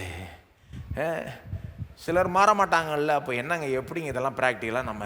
அப்போ என்ன சொல்ல வராங்க? சிலர் மாற மாட்டாங்கன்னா அப்போ நம்ம வழியை மாற்றிக்கிறதா? அப்போது சிலர் மாற மாட்டாங்க, ஆகவே நாம் இயேசுவின் வழியை பின்பற்ற வேண்டாம், பழி வாங்குதலுக்கு போயிடலாமா? அப்போது சிலர் மாற மாட்டாங்கன்றதுனால நம்ம வழியை மாற்றிக்க மாற்றிக்க முடியாது. ஏனென்றால் சிலர் மாறலனா கூட நாம் எதையுமே இறுதியாய் இழக்க மாட்டோம். சிலர் மாறலனா கூட இறுதியாய் நாம தான் ஜெயிப்போம். இதுதான் ஜெயிக்கிற வழி, இதுதான் சிறந்த வழி. அவங்க மாறினா இது இன்னும் சூப்பர். ஏன்னா சத்ரு நண்பன் ஆயிடுறான், அவன் ரட்சிக்கப்படுறான், தேவன் இடத்தில் சேர்க்கப்படுகிறான், வாழ்க்கையே மாறிடுது, அவன் நல்லா ஆயிடுறான் நம்ம செலுத்தின அன்புனால, அது சூப்பர். ஆனால் அவன் மாறலனா கூட நாம நல்லா ஆயிடுவோம்ல. அவன் மாறலனா கூட நாம் இறுதியில் எதையுமே இழக்க மாட்டோம். இதை பவுல் போதிக்கிறார் பாருங்கள் அதே பகுதியில் ரோமர் 12 இதெல்லாம் நம்ம யோசிக்கணும் பாருங்கள். அவன் மாறினா சூப்பர், மாறலன்னா கூட நான் எதையும் இழக்க மாட்டேன். ரோமர் 12:14 ஏற்கனவே வாசித்தோம். என்ன சொல்கிறார்? துன்பப்படுத்துகிறவர்களே ஆசீர்வதியுங்கள். 17 இப்போ வாசிக்கிறேன் கேளுங்க. ஒருவனுக்கும் தீமைக்கு தீமை செய்யாதிருங்கள், எல்லா மனுஷருக்கும் முன்பாகவும் யோக்கியமானவர்களை செய்ய நாடுங்கள். எல்லாம் சொல்லுங்கள், நாடுங்கள். அப்படி ட்ரை பண்ணுப்பான்றாரு. 18 பாருங்க, கூடுமானால். எல்லாம் சொல்லுங்க, கூடுமானால். ரொம்ப இன்ட்ரெஸ்டிங். கூடுமானால். பவுல் அவர் ரொம்ப ப்ராக்டிக்கலாக யோசிக்கிறார். ப்ராக்டிக்கலாக இது செய்கிறது ரொம்ப கஷ்டம். ஏன்னா சிலவனுங்க ரொம்ப நம்மளை தூண்டி விடுறானுங்க இல்லையா? கூடுமானால் அப்படின்னு கிட்டத்தட்ட கெஞ்சாத குற மாதிரி சொல்கிறார். முடிஞ்ச அளவுக்குப்பா, கூடுமானால் உங்களால் ஆன மட்டும் எல்லா மனுஷரோடும் சமாதானமாய் இருங்கள். பவுல் சொல்றார், எனக்கு புரியுதுப்பா, சிலவன் உன்னை தூண்டி விடுறான்னு புரியுது, ரொம்ப கஷ்டமா இருக்குது, இயேசுவின் வழியில் போறது சில ரொம்ப கஷ்டமா இருக்கு. ஆனால் முடிஞ்ச அளவுக்கு ட்ரை பண்ணு. கூடுமானால் உனக்கு முடிஞ்ச அளவுக்கு எல்லா மனுஷரோடும் சமாதானமாய் இருங்கள். அப்புறம் 19 பாருங்க, அந்த கஷ்டமான கேஸை அட்ரஸ் பண்ற மாதிரி தெரியுது. 19, பிரியமானவர்களே, பழி வாங்குதல் எனக்குரியது, நானே பதில் செய்வேன் என்று கர்த்தர் சொல்லுகிறார் என்று எழுதியிருக்கிறபடியால் நீங்கள் பழி வாங்காமல் கோபாக்கினைக்கு இடம் கொடுங்கள். ரொம்ப உனக்கு கஷ்டமா இருக்குன்னு நீ சொன்னா கூட நீ பழி வாங்காதன்றார். ஏன்? பழி வாங்குதல் என்னுடையது, நானே பதில் செய்வேன். யார் சொல்லிட்டா? கர்த்தர் சொல்லிட்டார். அவர் தான் ஜட்ஜு, அவர் தான் நீதி நியாயம் பார்க்கணும், அவர் தான் தண்டிக்கணும். அந்த உரிமை அவருக்கு தான் இருக்கு, ஓன்ட்ட இல்லை. அவர்கிட்ட மட்டும் அந்த உரிமை இருக்கு. டாப்ல அவரை போன்ற இந்த நாட்டில் ஜட்ஜஸ் மற்ற அதிகாரிகள் அவர்களுக்கு உரிமை இருக்கு. நீ பாட்டு சைட்டு மணிக்கு நினைச்சத செய்யக்கூடாது, செய்யாத, ரொம்ப கஷ்டமா இருந்தா கூட பழி வாங்காத. ஏன்னா கடவுள் சொல்லிட்டார்ல, பழி வாங்குதல் என்னுடையது, நானே பதில் செய்வேன். அவர்கிட்ட விட்டுரு. கோபாக்கினைக்கு இடம் கொடுங்கள். எல்லாம் சொல்லுங்க, கோபாக்கினைக்கு இடம் கொடுங்கள். எப்படி பேசுறாரு பாருங்க பவுல். ரொம்ப கஷ்டமா இருக்கா, சரி விட்டுரு, கடவுளுடைய கோபாக்கினைக்கிட்ட விட்டுரு, அவர் தண்டிப்பார்ப்பா அப்படின்றாரு. 20ஆம் வசனம், அன்றியும் ஆனாலும் உன் சத்துரு பசியாய் இருந்தால் அவனை காய விடு சொன்னாரா? உன் சத்துரு பசியாய் இருந்தால் அவனுக்கு போஜனம் கொடு, அவன் தாகமாய் இருந்தால் அவனுக்கு பானம் கொடு. என்ன இப்படி பேசுறாரு? கஷ்டமா இருந்தா கூட பழி வாங்கிடாத, அது கர்த்தருடையது. சொல்ல போனா உன் சத்துரு பசியா இருந்தா அவனுக்கு உணவு கொடு, தாகமா இருந்தா பானம் கொடு. நீ இப்படி செய்வதனால் அக்கினி தழலை அவன் தலையின் மேல் குவிப்பாய். நீ தொடர்ந்து இப்படியே தீமை செய்யறவனுக்கு நன்மை செஞ்சுக்கிட்டே இருந்தா, ரொம்ப கஷ்டமா இருந்தா கூட ஒரு நம்பிக்கையோட, இல்ல என்ன ஆனாலும் கடவுள் நியாயம் தீர்ப்பார் அப்படின்னு ஒரு நம்பிக்கையோட தொடர்ந்து நீ பாட்டு வழியை மாத்திக்காம நன்மை செஞ்சுக்கிட்டே இருந்தா என்ன ஆயிடும்? அவன் மாறலனா அவன் தலையின் மேல் நீ அக்கினி தழலை குவிப்பாய். அக்கினி தழல்னா நாங்கள் தேவ கோபாக்கினை. பழைய ஏற்பாட்டினுடைய அந்த சித்தரிப்பில் படித்தீங்கன்னா, அது பழைய ஏற்பாட்டு வசனங்கள்லாம் இருக்குது. பழைய ஏற்பாட்டில் அக்கினி தழல் வர்றப்போ அது தேவ கோபாக்கினையை சித்தரிக்குது. என்ன சொல்கிறாரு? ஒருவேளை அவன் மாறலன்னா கூட நீ எதையும் இழக்க மாட்ட. கடைசியில் சொல்ல போனால் அவனுக்கு எவ்வளோக்கு எவ்வளோ நீ நன்மை செய்தியோ அந்த அளவுக்கு அவன் நியாயம் தீர்க்கப்படுவான், தேவ கோபாக்கினையை பெற்றுக்கொள்வான்னு தான் சொல்ல வர்றாரு. என்னங்க பவுல் இப்படி போதிக்கிறாருன்னு சொல்லாதீங்க. என்னங்க பவுல் இயேசுவை போலயே இல்லைன்னு சொல்லாதீங்க. சிலர் நினச்சிக்கிறாங்க அப்போ பவுல் பாருங்க எவ்வளோ மோசமான ஆள், அந்த குணம் அவர்கிட்ட போகல, பழி வாங்குற குணம். என்ன சொல்றாரு? சத்ருவ சிநேகி. ஏன்? அப்பதான் அவன் நல்லா ஒரு நாள் வாங்கி கட்டுவான். நீ எந்த அளவுக்கு அன்பு காட்டுறியோ, நன்மை செய்யறியோ, அந்த அளவுக்கு அவனுக்கு வரும் பாரு ஒரு நாள் கோபாக்கினே. அப்படியா சொல்ல வராரு? அப்படி புரிஞ்சுக்க கூடாது பாருங்க. கரெக்டாக 14ஆம் வசனத்திலிருந்து வாசித்து ஒட்டு மொத்தமாக கான்டெக்ஸ்டோட வாசித்து புரிஞ்சுக்கணும். சொல்ல போனால் ரோமருக்கு எழுதின நிருபம் முழுவதும் வாசித்து அதெல்லாம் வச்சு தான் புரிஞ்சுக்கணும். அது அப்படி கரெக்டாக புரிஞ்சுக்கிட்டீங்கன்னா எப்படி புரிஞ்சுப்பீங்க? சொல்கிறேன் கேளுங்க, விளக்குறேன் கேளுங்க. என்ன சொல்ல வர்றார் பவுல்? எப்பா, நாம் இயேசுனுடைய வழியை தான் பின்பற்றணும். சத்துருக்களை சிநேகிக்க வேண்டும், துன்பப்படுத்துகிறவர்களை ஆசீர்வதிக்க வேண்டும். ஏன்னா இதுதான் இயேசுவின் வழி. ஏன் இந்த வழியில் போகிறோம்? அப்போதான் அவன் மாறுறதுக்கு வாய்ப்பு உண்டு. அவன் மாறணும். இன்னொருத்தனுடைய நன்மை நம்ம விரும்புகிறோம், நம்முடைய சத்ருனுடைய நன்மை கூட விரும்புகிறோம், சத்ரு கூட ரட்சிக்கப்படணுன்றதை விரும்பி இந்த வழியில் போகிறோம். ஏன்னா அப்போதான் அவன் மாறுறதுக்கு நல்ல வாய்ப்பு உண்டு. ஆனால் அவன் மாறலைன்னா, அவன் மாறாட்டிலும் நீ வழியை மாற்றிக்காத. ஏன்னா இதுதான் ஜெயிக்கிற வழி. அடுத்த வசனத்தில் தானே வருது, 21, தீமையை நன்மையினால வெள்ளு. இதுதான் ஜெயிக்கிற வழி. அவன் என்ன மாறலனாலும் நீ உன் வழியை மாற்றிக்காத. ஏன்னா இதுதான் ஜெயிக்கிற வழி. இறுதியில் நீ இப்படியே போயிட்டு இருந்தா நீ எதையுமே இழக்க மாட்ட. நீ செய்கிற நன்மைக்கெல்லாம் ஏற்ற பலனை தேவன் தருவார். அவன் செஞ்ச அட்டூழியத்துக்கெல்லாம் ஏற்ற தண்டனையும் தேவன் தருவார். இதுல என்னன்னா, அவன் அட்டூழியம் செய்ய செய்ய நீ நன்மை செஞ்சனா அந்த அளவுக்கு அவன் மாறலன்னா இறுதியில் அவன் வாங்கி கட்டிக்குவான். அதான் சொல்றேன். இதுல என்ன தப்புன்னு கேட்கிறேன் நான். தேவன் அன்புள்ளவர் மட்டும் இல்ல, நீதி நியாயம் கடைபிடிக்கிறவர். இதுல எந்த தப்பும் இல்லையே. இது வந்து பைபிள் லாஜிக். இதே லாஜிக் வந்து ரோமர் 2:4-5 இருக்கு பாருங்க. ரோமர் 2:4-5. அதாவது பவுல் என்ன சொல்லலைன்னா, அவன் நல்லா வாங்கி கட்டிக்கும்படி நீ அன்பு கூறுன்னு சொல்ல. என்ன, அவன் மாறும்படி அன்பு கூறு. ஆனா அவன் மாறலனாலும் அன்பு கூறு. நீ எதையும் இழக்க மாட்ட. நீ செய்யற நன்மைக்கு ஏற்ற பலன் இருக்கும், அவனுக்கு தண்டனை இருக்கும். சொல்ல போனா, நீ எந்த அளவுக்கு நன்மை செஞ்சும் அவன் மாறலையோ அந்த அளவுக்கு அவனுக்கு தண்டனை வரும். இது பைபிள் லாஜிக் பாருங்க. ரோமர் 2:4-5 இதே லாஜிக் வருது. ரோமர் 2:4-5 இதே மாதிரி லாஜிக் பவுல் அங்க சொல்றாரு. தேவ தயவு வந்து நீ குணப்படும்படி உன்னை ஏவுகிறது. தேவ தயவு வந்து நம்ம குணப்படும்படி நாம, அப்படின்னு அர்த்தம். கர்த்தர் ஏன் நமக்கு நல்லதை செய்யறாரு? நாம மனம் திரும்பணும் என்பதனால நமக்கு நல்லதை செய்கிறார். தமிழ் அவ்வளவு தெளிவா வரல. இங்கிலீஷ்ல the kindness, the goodness of God leads us to repentance. அப்போ சில நேரம் நீங்க யோசிச்சிருப்பீங்க இல்லையா, சில நேரம் நம்ம கெட்டது செய்யறப்போ கூட கடவுள் தொடர்ந்து நமக்கு நல்லது செஞ்சுக்கிட்டு இருக்கிறாரு. பார்த்துருக்கீங்களா? யோசிச்சிருக்கீங்களா? சில நேரம் நம்ம ஏதாவது அவருக்கு விரோதமா செஞ்சிட்ட பிறகு கூட நல்லது நடந்துகிட்டு இருக்கு வாழ்க்கையில. நம்மளே ஆச்சரியப்படுறோம், ஐயோ ஏதோ பயங்கரமா நடக்கும் நினைச்சோம், கடைசியில் நல்லது நடந்துகிட்டு இருக்கு. இதை வச்சுக்கிட்டு சிலர் எப்படி நினைக்கிறாங்க, ஓஹோ அப்போ நான் செய்யற கெட்டதெல்லாம் ஓகே போல இருக்கு, கடவுளுக்கு சர்டிபிகேட் கொடுத்துட்டாரு. முட்டாள்தனம். ஏன் அவர் தொடர்ந்து நல்லவராக இருக்கிறார்னா, நாம மனம் திரும்புதலுக்கு நேராய் நம்மை நடத்தும்படி தேவ தயவு நீ குணப்படும்படி உன்னை ஏவுகிறது. 4ஆம் வசனம். ஆனா 5ஆம் வசனத்துல பவுல் சொல்றாரு, உன் மன கடினத்தினால உனக்காக கோபாக்கினை குவித்து கொள்ளுகிறாயே. யூதர்களுக்கு பேசுறாரு, மனம் திரும்பாத யூதர்களுக்கு பேசுறாரு. உனக்கு தொடர்ந்து நீ யூதனா இருக்கிற, எவ்வளோ ஆசீர்வாதத்தை கடவுள்கிட்ட இருந்து பெறுகிற, ஏன் அதை எப்படி நீ எடுத்துக்கணும்? கடவுள் உன்ட்ட ஏன் எவ்வளோ நல்லவராக இருக்கிறார், நல்லது செய்கிறார், நீ மனம் திரும்பணும்ப்பா. ஆனா நீ தொடர்ந்து இருதயத்தை கடினப்படுத்தி கொண்டு இருந்தன்னா நீ என்ன பண்ணுவ? கோபாக்கினையை குவித்து கொள்ளுகிறாய். அப்ப கடவுள் ஏன் நமக்கு நல்லவராக இருக்கிறாரு? நாம மாறணும். அவர் நல்லவராக இருக்கிறான்றதை பார்த்தே நாம் அவர் பக்கம் சாயணுன்றத அவர் விரும்புகிறார். ஆனா ஒரு மனுஷன் இல்ல, முடியவே முடியாது, நான் கடவுளை அம்மவே மாட்டேன் அப்படின்னு அப்படியே போயிட்டு இருந்தான்னா அவன் என்ன பண்றான்? தனக்கே கோபாக்கினியை குவித்து கொள்ளுகிறான். என்னங்க, சிம்பிள் தானங்க.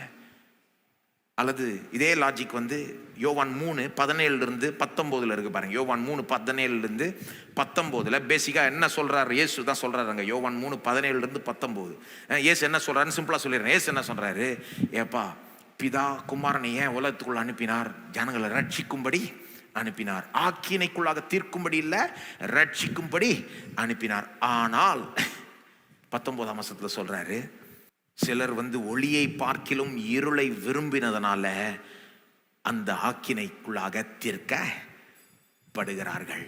அதாவது உலகத்துக்கே ஒளியா இருக்கிற இயேசுவை ஏன் தேவன் அனுப்பினார்? எல்லாருக்கும் ஒளி தரும்படி, எல்லாரையும் ரட்சிக்கும்படி. ஆனா இந்த ஒளி வந்த பிறகும் சிலர் ஒளிக்கு பதிலாய் இருளையே விரும்பினார்களே. இல்லை, இந்த ஒளி வேண்டாம், நாங்க இருளே இருந்துக்கிறோம். ஏன் விரும்பினாங்க? 19ஆம் வசனத்தில் காரணமும் கொடுக்கிறார். தங்களுடைய செய்கைகள் தீய செய்கைகளாய் இருந்தது. ஆகவே இருளையே விரும்பினாங்க. காக்ரோச் எப்படி இருளை விரும்புது, அதுபோல சிலர் இருளையே விரும்பிடுறாங்க. அப்போ தேவன் உலகத்தை ரட்சிக்கும்படி ஒளி அனுப்புகிறார், இயேசு அனுப்புகிறார். ஆனால் இயேசு வந்தும் இயேசு வேண்டான்னு தள்ளுகிறவர்கள் என்ன பண்றாங்க?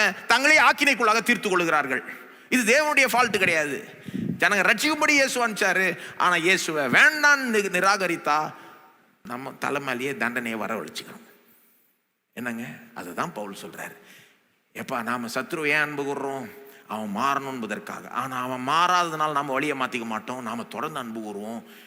மிஞ்சி மிஞ்சி போனால் என்ன நடக்கும்? அவன் ஒருவேளை மாறவே மாறலைன்னா கூட நாம் இயேசுவை போல் ஆகிடுவோம். அவன் எக்ஸ்ட்ராவாக தண்டிக்கப்படுவான் ஒரு நாள். பாயிண்ட் என்ன? இயேசுடைய வழியில் தயவுசெய்து போங்க. எந்த காரணத்துக்கும் அந்த வழியை விட்டு விடாதீர்கள். இதுதான் ஜெயிக்கிற வழி, இதுதான் வெல்லுகிற வழி. தீமையினால் வெல்லப்படாமல் தீமையை நன்மையினால் வெல்லுங்கள். அப்போ இப்படி நான் சொல்றதுனால திரும்ப ஒரு காரியத்தை தெளிவுபடுத்த விரும்புகிறேன். அப்போ சத்ரு மாறலனாலும் நாம் அந்த சத்ரு அன்பு கூறணும் அப்படின்றது உண்மையானால் இதையும் எடுத்துக்கிட்டு தப்பாக அப்ளை பண்ணக்கூடாது. உதாரணத்துக்கு என்னை ஒருத்தங்க அப்யூஸ் பண்ணிக்கிட்டே இருக்கிறாங்க. அப்போ இயேசு இந்த அப்யூஸ் பண்ணுறவனுக்கு அன்பு செலுத்த சொல்கிறாரு இல்லையா? அப்போ நான் போய் அந்த அப்யூஸ் பண்ணுறவனையும் கட்டி பிடிச்சிக்கிறேன் அப்படின்னு சொல்லக்கூடாது. என்னங்க, அது முட்டாள்தனம். ஞானம் இல்லாமல் இதை அப்ளை பண்ணக்கூடாது. ஒருத்தன் அப்யூஸ் பண்ணுறாங்கன்னா, அந்த விதத்தில் உங்களுக்கு சத்ருவாக இருக்கிறாங்கன்னா அவங்கள அன்பு கூறுங்க. கொஞ்சம் தூரமாக இருந்தே அன்பு கூறுங்க, கட்டி பிடிக்காமல் அன்பு கூறுங்க. கொஞ்சம் தூரமாக இருந்துக்கிட்டு அவங்களுக்காக ஜெபிங்க. அவங்களுக்கு நன்மை நன்மை வரணும்னு விரும்புங்க. அவங்க நல்லா இருக்கணும்னு நீங்கள் விரும்புங்க. அவங்க மாறணும்னு ஜெபிங்க. தூரமாக இருந்து நன்மை செய்யுங்களேன். முட்டாள்தனமாக இதை எடுத்துக்கிட்டு இயேசு சத்ரு அன்பு கூற சொன்னார். ஆகவே அபியூஸ் பண்ண நானும் அப்படியே இதெல்லாம் அபியூஸையும் வாங்கி கட்டிக்கணும், இதுதான் தேவனுடைய விருப்பன்றத முட்டாள்தனமான ஒரு முடிவுக்கு வந்துட வேண்டாம். ஞானம், அதனால தான் இதை அப்ளை பண்ணுறதுக்கு தேவனுடைய ஞானம் வேணும். அந்த கதையில் அந்த மனுஷன் கட்டி பிடிச்சதுனால எல்லாரையும் கட்டி பிடிக்கிறது. தூரமாக இருந்து உனக்காக நான் ஜபிக்கிறேன், உன்னை மன்னிக்கிறேன், உள்ளத்தில் மன்னிச்சிருங்க, உன்னை மன்னிச்சிடறேன், அவங்கள்ட்ட தெரியப்படுத்துங்க, உன்னை மன்னிக்கிறேன், நான் உனக்காக ஜெபிக்கிறேன், ஆனால் நீ என் வாழ்க்கையில் இருக்கிறது நல்லது இல்லைன்னு சொல்ல வேண்டியன்னா சொல்ல வேண்டும் தான், அவ்வளோதான். என்னங்க, ஞானம் சொல்ல வேண்டியதாக இருக்குது. இல்லைன்னா என்னத்தையோ கேட்டுட்டு என்னத்தையோ சொல்கிறோன்னு நினச்சிக்கிட்டு என்னத்தையோ செய்வாங்க ஜனங்க. திங்கிங் மாறணும். ஆனால் என்ன திங்கிங் மாறினாலும் இது கஷ்டம் தானே. இப்போ வேற விதமாக சிந்திக்கணும். ஆனால் இதில் இன்னொரு விஷயமா இருக்குது பாருங்கள். சிந்திக்கிற விதம் மாறணுன்றது மட்டும் இல்லை, இதில் இன்னொரு தடை என்னன்னா, நம்ம ஏன் இயேசுவை போல நாம் சத்துருக்களை அன்பு கூறுறது இல்லைன்னா, இயேசுவை போல அன்பு சில நேரம் நம்மகிட்ட இல்லை. இயேசுவை போல அன்பு நம்மகிட்ட இல்லை. திங்கிங் மட்டும் மாறினா பத்தாது, வேற விதத்தில் சிந்திச்சா மட்டும் பத்தாது. இது வீக்கான வழி இல்லை, இது ஸ்ட்ராங்கான வழி, இது தோக்கிற வழி இல்லை, இது ஜெயிக்கிற வழி, இதுதான் சிறந்த வழி, அவன் மாறலன்னா கூட இதுதான் சிறந்த வழி, இப்படிலாம் சிந்திக்கணும், கண்டிப்பாக சிந்திக்கணும், அப்போதான் மாற முடியும். ஆனால் அது மட்டும் பத்தாது. உள்ளத்தில் இயேசுவை போல ஒரு அன்பு இருந்தாதான் இயேசுவை போல சத்ருவை அன்பு கூற முடியும். இயேசு ஏங்க ஆணி அடித்தவனை அன்பு கூர்ந்தார், நிந்திச்சவனை அவர் முகத்தில் துப்பினவனை மன்னிச்சார், ஏங்க அவனுக்காக ஜெபிச்சாரு? ஏன்னா உண்மையிலே அவன் நல்லா இருக்கணும்னு விரும்பினாருங்க. அவன்லாம் நல்லா இருக்கணும் என்பதை இயேசு விரும்பினார், மனசார விரும்பினார். அப்படிப்பட்ட அன்பு அவர்கிட்ட இருந்தது. அவருடைய உள்ளத்துல அப்படிப்பட்ட அன்புங்க, அவருடைய சுவாபம் அப்படிப்பட்டது. தேவன் அன்பாகவே இருக்கிறார். தமக்கு விரோதமாய் காரியங்களை செய்கிற அந்த மனிதர்கள் கூட மாறணும், நல்லா ஆகணும், நல்லா இருக்கணும் என்பதை இயேசு விரும்பினதுனால தான் அப்படிப்பட்ட விதத்தில் அன்பு கூர்ந்தார். அப்போ உண்மையிலே இயேசுவை போல நாம இருக்கணும்னா அது உள்ளத்திலிருந்து வரணும் பாருங்க. அப்படிப்பட்ட அன்பிலிருந்து வரணும். நம்முடைய சத்ரு மேல அப்படிப்பட்ட அன்பு வேணும். ரொம்ப கஷ்டம். இதை நீங்க மேனுஃபேக்சர் பண்ண முடியாது. இது ஏதோ ஒரு தீர்மானத்தை எடுத்து ஒரு செய்தியை கேட்டு சரி இன்னிலிருந்து நான் தீர்மானிக்கிறேன் இயேசுவை போல நான் அன்பு கூறுவேன்லாம் சொன்னாலாம் பத்தாதுங்க. சுவாபமே அப்படி இருக்கணுங்க. உள்ளத்துல அப்படிப்பட்ட அன்பு இருக்கணும். அப்போதான் அப்படி அன்பு காட்ட முடியும். எப்படிங்க அப்படி ஆகுது? இயேசுவை போல ஒரு அன்பு எப்படி நாம பெறுவது, எப்படி அன்புல வளர்றது? வெறும் ஒரு தீர்மானம் எடுத்தாலாம் பத்தாதுங்க. கஷ்டப்பட்டு நான் ட்ரை பண்ண போறேன் நீ, அதெல்லாம் பத்தாதுங்க. சுவாபமே மாறணுங்க. இயேசுவை போல அதிகமாக மாறணும். அந்த அன்பு அவரை போல இருக்கணும் உள்ளத்துல. எப்படி வரும்னா இயேசுவை பார்க்க தான் வரும். இயேசு எப்படி நம்மளை அன்பு கூர்ந்தார் என்பதை பார்க்க புரிய பாராட்ட ரசிக்க இயேசு என்ன எப்படி அன்பு கூர்ந்தார். நான் பாவியா இருக்கிறப்போ அன்பு கூர்ந்தார், நான் அவருக்கு சத்துருவா இருந்தப்போ அன்பு கூர்ந்தார் என்பதை ஆழமா புரிஞ்சிக்க அப்போதான் நாமும் அவரை போல அன்பு கூற ஒரு குணம் பெறுவோம். எப்படிங்க மாறுவது? எப்படி அப்படிப்பட்ட அன்பை பெறுவது? இப்படிதான் இயேசு நம்மளையும் அன்பு கூர்ந்தார் என்பதை உணரணும். நாமளும் ஒரு காலத்துல தேவனுக்கு சத்துருவாய் தானே இருந்தோம், உண்மைதானங்க? நாமும் ஒரு காலத்துல தேவனுடைய சத்துருவாய் இருந்தோம். என்ன நம்ம ஃபர்ஸ்ட்ல இருந்தே ரொம்ப க்ளோஸா இருந்தோமா கடவுள்கிட்ட? என்ன நினைச்சுக்கிட்டு இருக்கீங்க நீங்க? சிலர் அப்படி நினைச்சுக்கிறாங்க. குறிப்பா கிறிஸ்தவ குடும்பத்திலே பிறந்து வளர்ந்தவங்கலாம், நானும் கிறிஸ்தவ குடும்பத்தில் தான் பிறந்து வளர்ந்தேன். சில நேரம் நமக்கு எப்படி என்ன வந்துடுதுன்னா, ஃபர்ஸ்ட்லேருந்தே நாமும் கடவுளை ரொம்ப அப்படியே க்ளோஸ். எப்படி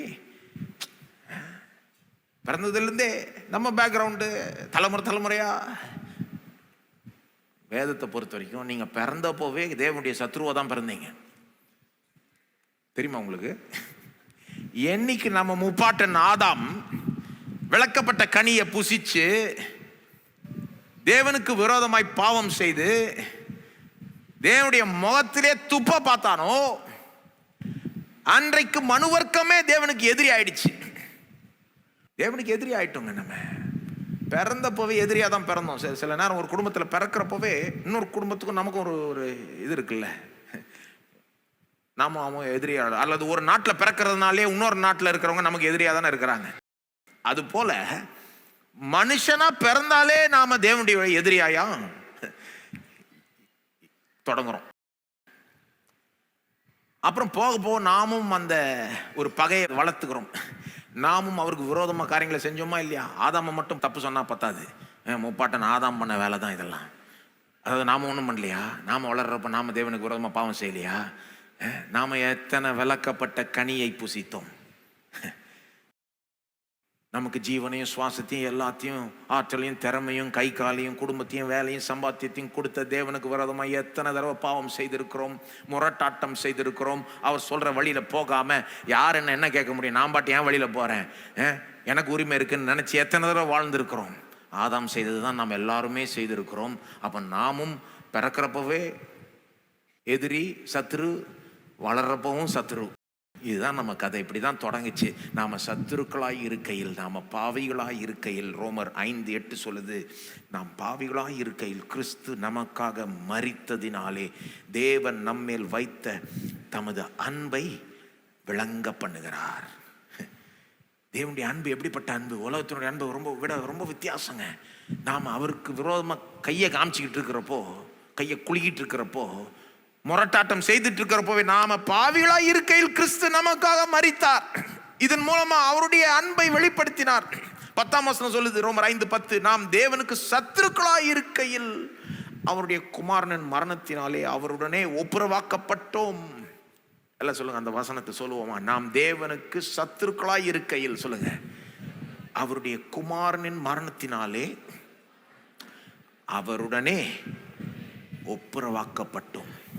சத்துருக்கரா இருக்கிறப்போ குமாரன் நம்மளுக்காக மரிச்சார். சத்துருக்காக மரிச்சாருங்க, நல்ல ஜீவனுக்காக மரிக்கல.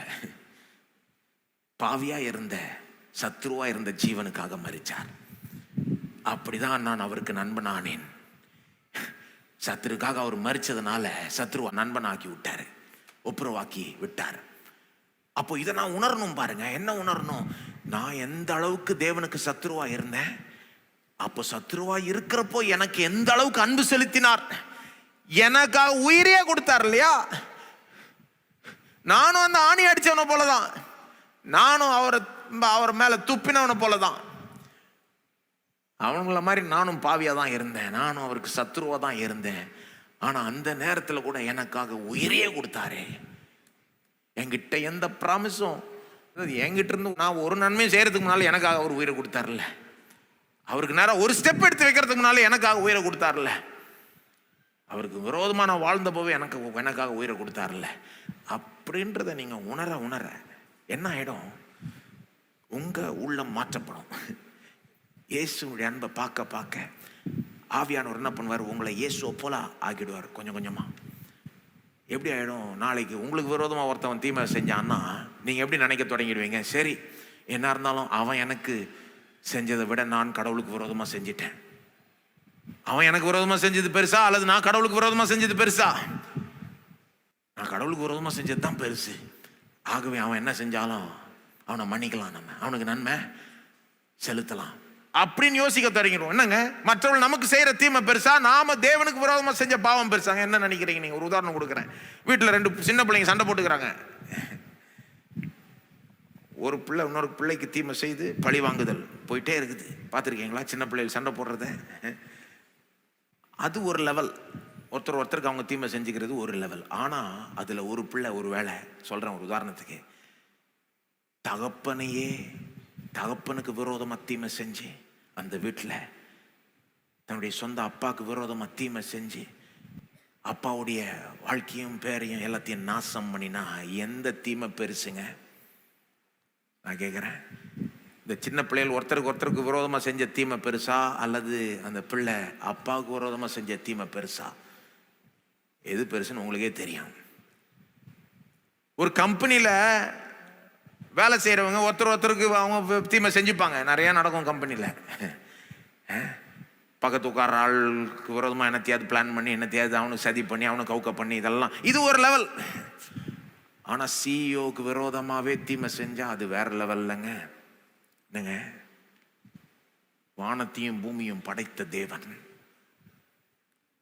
நமக்கு விரோதமாக தீமை செய்கிறது ஒரு லெவலுங்க. வானத்தையும் பூமியும் படைத்த தேவன், நமக்கு ஜீவனையும் சுவாசத்தையும் எல்லாத்தையும் கொடுத்த தேவனுக்கு விரோதமாக பாவம் செய்கிறது வேற லெவலுங்க. அது நமக்கு விரோதமாக மற்றவங்க என்ன செஞ்சாலும் இதுக்கு ஈடு இணையாக வராது. இதையே அவர் மன்னிச்சிட்டார்னா, நமக்கு போய் அன்பு காட்டினார்னா, நாம பாவிகளாக இருக்கையில் நமக்காக மறிச்சார்னா, உயிரே கொடுத்தார்னா, ரத்தம் சிந்தினார்னா, அப்போ நாம மற்றவர்களை மன்னிக்க கூடாதா? தீமை செய்யறவர்கள் கூட நன்மை செய்யக்கூடாதா அப்படின்னு யோசிக்க ஆரம்பிச்சிருவோம். இயேசுனுடைய அன்பு நம்ம உள்ளத்தை தொடணும் பாருங்க. என்ன வழிங்க இதுக்கு? எப்படிங்க நம்ம இப்படிப்பட்ட அன்பை பெறுவது? திரும்ப சொல்றேன், இயேசுவை பார்த்துக்கிட்டே இருக்கணும். எல்லாம் சொல்லுங்க, இயேசுவை பார்த்துக்கிட்டே இருக்கணும். இயேசுவை பார்த்துக்கிட்டு இருக்கணும்னா கண்ணை மூடிக்கிட்டு அப்படியே இயேசுவை கற்பனை செய்யறது, தாடி, அந்த அங்கி, இயேசுவை பார்த்துட்டு இருந்தா என்னங்க? வேதத்தில் இயேசுவை பார்த்துக்கிட்டு இருக்கணும். பார்க்க ஆவியானவர் நம்மளை இயேசுவை போலவே மாற்றிக்கிட்டே வருவார். இது நம்மளே மாற்றிக்க முடியாது. இந்த விதத்தில் நான் சொல்லுகிறேன், நாம வார்த்தையின் மூலமா இயேசுவை பார்க்கறது நம்ம வேலை. அதை செய்யறப்போ ஆவியானவர் ஒரு அற்புதத்தையே செய்வார். உள்ளத்துல நம்ம சுவாபத்தையே இயேசுவை போல கொஞ்சம் கொஞ்சமா மாத்திக்கிட்டு வருவார். இது வேதத்தினுடைய போதனை. 2 கொரிந்தியர் 3:18 வாசித்து முடிச்சிடலாம். 2 கொரிந்தியர் 3:18. நாம் எல்லாரும் திறந்த முகமாய் கர்த்தருடைய மகிமையை கண்ணாடியிலே காணுகிறது போல கண்டு ஆவியாய் இருக்கிற கர்த்தரால் அந்த சாயலாகத்தானே மகிமையின் மேல் மகிமை அடைந்து மறுரூபப்படுகிறோம். முக்கியமான வசனம் இது. எப்படி ஒரு கிறிஸ்தவன் மாறுகிறான்? என்ன, எப்படி மாறுறான்? மறுரூபப்படுகிறோம். எல்லாம் சொல்லுங்க, மறுரூபப்படுகிறோம். நாம நம்மளே மாத்திக்கிறது இல்ல, மறுரூபப்படுகிறோம்னா இன்னொருத்தர் நம்மளை மாத்துறாரு. யாரு? ஆவியானவர். அதான் சொல்றாரு, ஆவியாய் இருக்கிற கர்த்தரால் அந்த சாயலாகத்தானே. எந்த சாயலாக? இயேசுவின் சாயலாகத்தானே மகிமையின் மேல் மகிமை அடைந்து மறுரூபப்படுகிறோம். நாம் எல்லாரும் திறந்த முகமாய் கர்த்தருடைய மகிமையை கண்ணாடியிலே காண்கிறது போல. அதை நீங்க கான்டெக்ஸ்ட வச்சு புரிஞ்சுக்கிட்டீங்கன்னா, அந்த அதிகாரத்தை ஃபுல்லா வாசித்தீங்கன்னா என்னத்தை பேசுறாருன்னா, கர்த்தருடைய மகிமை, இயேசுடைய மகிமையை வேதத்துல பார்க்கறத பற்றி பேசுறாரு. கான்டெக்ஸ்ட வாசித்தீங்கன்னா தெரிஞ்சிடும். நாம் எல்லாரும் திறந்த முகமாய் கர்த்தருடைய மகிமை கண்ணாடியிலே காண்கிறது போல, அதாவது வேதத்துல காணும்போது ஆவியாய் இருக்கிற கர்த்தரால், ஆவியானவர் இயேசுடைய சாயலாகத்தானே மகிமையின் மேல் மகிமை அடைந்து மறுரூபப்படுகிறோம். அப்போ வழி என்னங்க? இயேசுவை பார்த்துக்கிட்டே இருங்க. எல்லாம் சொல்லுங்க, இயேசுவை பார்த்துக்கிட்டே இருங்க, வசனத்தில் பார்த்துக்கிட்டே இருங்க, ஆவியானவரை சார்ந்துருங்க. ஆவியானவரை என்னை இயேசுவை போல மாற்றும் அப்படின்னு சொல்லி ஜெபிங்க. எந்த அளவுக்கு பார்க்கணுன்னா ரசிக்கிற அளவுக்கு பார்க்கணும். எந்த அளவுக்கு பார்க்கணும்? ரசிக்கிற அளவுக்கு பார்க்கணுங்க. நீங்கள் இயேசுனுடைய வழியை ரசிக்கிற அளவுக்கு பார்த்தீங்கன்னா தான் மாற்றம் வரும். யாரை ரசிக்கிறீங்க? உலகத்தில் இருக்கிறவங்கள ரசிக்கிறீங்களா, இயேசுவை ரசிக்கிறீங்களா? உலகத்தின் வழியை ரசிக்கிறீங்களா, இயேசுவின் வழியை ரசிக்கிறீங்களா? ஒரு ஆள் சொன்னார் பாருங்க, இயேசுடைய வழி வேலைக்கே ஆகாது. ஒரு ஏத்தியஸ்ட் அவர் சொல்றாரு, சத்துருக்களை சிநேகிங்கள்னு சொல்றாருல்ல இயேசு. அருவருப்பான காரியம். எப்படி சத்துருவை சிநேகிக்கிறது? இந்த கதையை நான் அவர்கிட்ட சொல்லியிருந்தா, இந்த பையன் போய் கட்டி பிடிச்சான்னு கதையை சொன்னான்ல, இந்த தன்னுடைய அண்ணனை கொலை செய்த ஆளை போய் கட்டி பிடிச்சான், அதை அவர்கிட்ட சொல்லியிருந்தா அவர் சொல்லியிருப்பாரு, அருவருப்பு. இயேசுனுடைய வழியை ரசிக்க தரலன்னா இயேசு மாதிரி ஆகவே முடியாது. இயேசுவை பார்த்துக்கிட்டே இருங்க. இயேசுவை ரசிக்கிற அளவுக்கு பாருங்க. நீங்கள் ரசிக்க தொடங்கிட்டீங்கன்னா இயேசுவை போல மாற தொடங்கிட்டீங்கன்னு அர்த்தம். கொஞ்சம் கொஞ்சமாக மாற்றம் வந்துடும். யாரை ரசிக்கிறீங்களோ அது போலவே நீங்கள் ஆயிடுவீங்க. ஒருவேளை மாற்றம் இன்னைக்கு பெருசாக தெரியாமல் இருக்கலாம், ஆனால் தொடர்ந்து இயேசுவை ரசிச்சுட்டே இருங்க.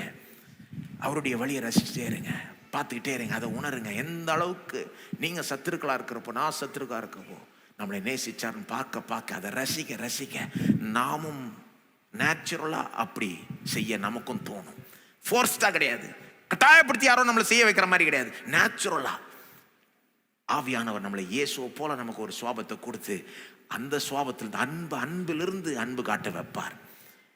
அப்படி காட்டணும்னா எந்த அளவுக்கு நம்மனால 4 பேர் மாற முடியும்னு யோசித்து பாருங்க. எந்த அளவுக்கு நாமும் இயேசுவை போல மாறிட்டே போகலான்னு யோசித்து பாருங்க. எந்த அளவுக்கு நம்ம சமுதாயம், நம்ம உலகமே நம்மனால மாற்றப்படும் யோசித்து பாருங்க. எந்த அளவுக்கு இயேசு நம் மூலமாய் மகிமைப்படுவார் என்பதை யோசித்து பாருங்கள். எல்லோரும் தயவு செய்து எழுந்து நிற்போம். ஒரு சிம்பிளா இன்னைக்கு ஜெபிக்கணும்னா இப்படி ஜெபிங்க. ஆண்டவரே, ஆவியானவரே, இயேசுவை போல என்னை மாற்றும், இயேசுவை போல என்னை மாற்றும், ஆழமா குணத்தில் சுவாபத்தில் என்னை மாற்றும். அவர் தான் செய்யணும் பாருங்க. சில காரியங்கள் நாம செய்ய முடியாது.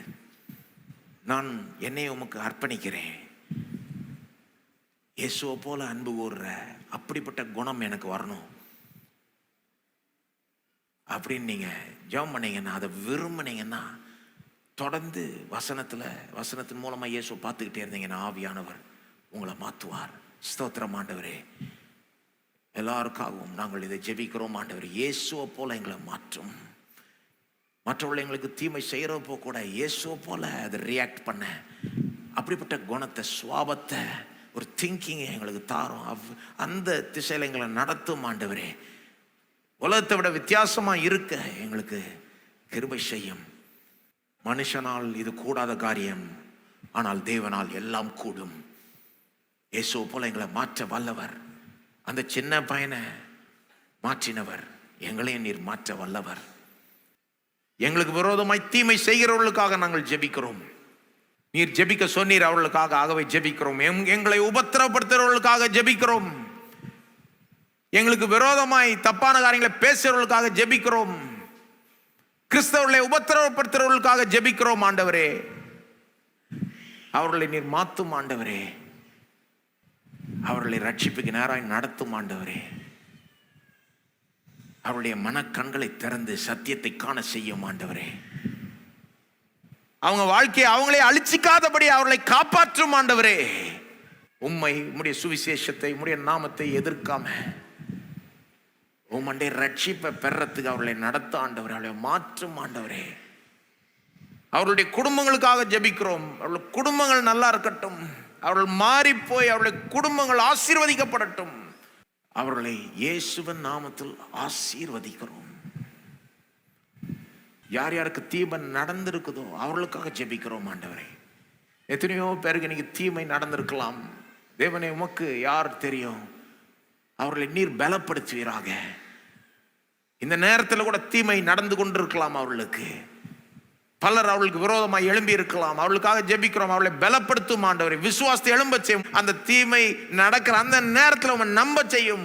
சோர்வடையாம தொடர்ந்து நீர் நல்லவர், நீர் நன்மை செய்வீர், இந்த தீமை நன்மையாய் திருப்பி என்ற நம்பிக்கையை தாரும் ஆண்டவர். இந்த தீமை நடக்கிற அந்த நேரத்தில் கூட தீமைக்கு நன்மையை செய்ய, தீமைக்கு பதிலாய் நன்மை செய்ய கிருபை செய்யும். தீமையை நன்மையினால வெல்ல செய்ய ஆண்டவரே. உமக்காக சாட்சியா அவர்களை ஆக்கும் ஆண்டவரே. ஆசீர்வதியும், அவர்களை வழி நடத்தும். அவர்கள் பட்ட தீமைக்கெல்லாம் இரட்டிப்பான நன்மை உண்டாகட்டும். அது அவர்கள் கண்கள் கண்டு அவர்கள் மகிழட்டும். இங்கிருந்து போகும்போது உடைய சமாதானத்தோடு போகட்டும். அனைவரையும் உடைய நாமத்தில் ஆசீர்வதிக்கிறோம். தொடர்ந்து எங்களுக்கு வாழ்றதுக்கான ஞானத்தை தாரும். மற்றவர்கள் தீமை செய்கிறது, மற்ற விதமான பிரச்சனை எல்லாத்தையும் கையாளுறதுக்கான ஞானத்தை, அன்பை, விசுவாசம் எல்லாத்தையும் நீர் எங்களுக்குள்ளாக டெவலப் பண்ணி எங்களை வளரச் செய்து இயேசுவை போல எல்லாத்தையும் கையாள மேற்கொள்ள செய்ய ஆண்டவரே. உடைய ஜனத்தை இயேசுவின் நாமத்தில் ஆசீர்வதிக்கிறோம். அநேகருக்கு ஆசீர்வாதமாக்கி உடைய நாமத்தை மகிமைப்படுத்திக் கொள்ளும். இயேசுவின் நாமத்தில் ஜெபிக்கிறோம். ஆமென். நம்முடைய கர்த்தராகிய இயேசு கிறிஸ்துவினுடைய கிருபையும் பிதாவாகிய தேவனுடைய அன்பும் பரிசுத்த ஆவியானவருடைய ஐக்கியமும் சமாதானமும் நம்மோடு இன்றைக்கும் என்றைக்கும் இருப்பதாக. ஆமென்.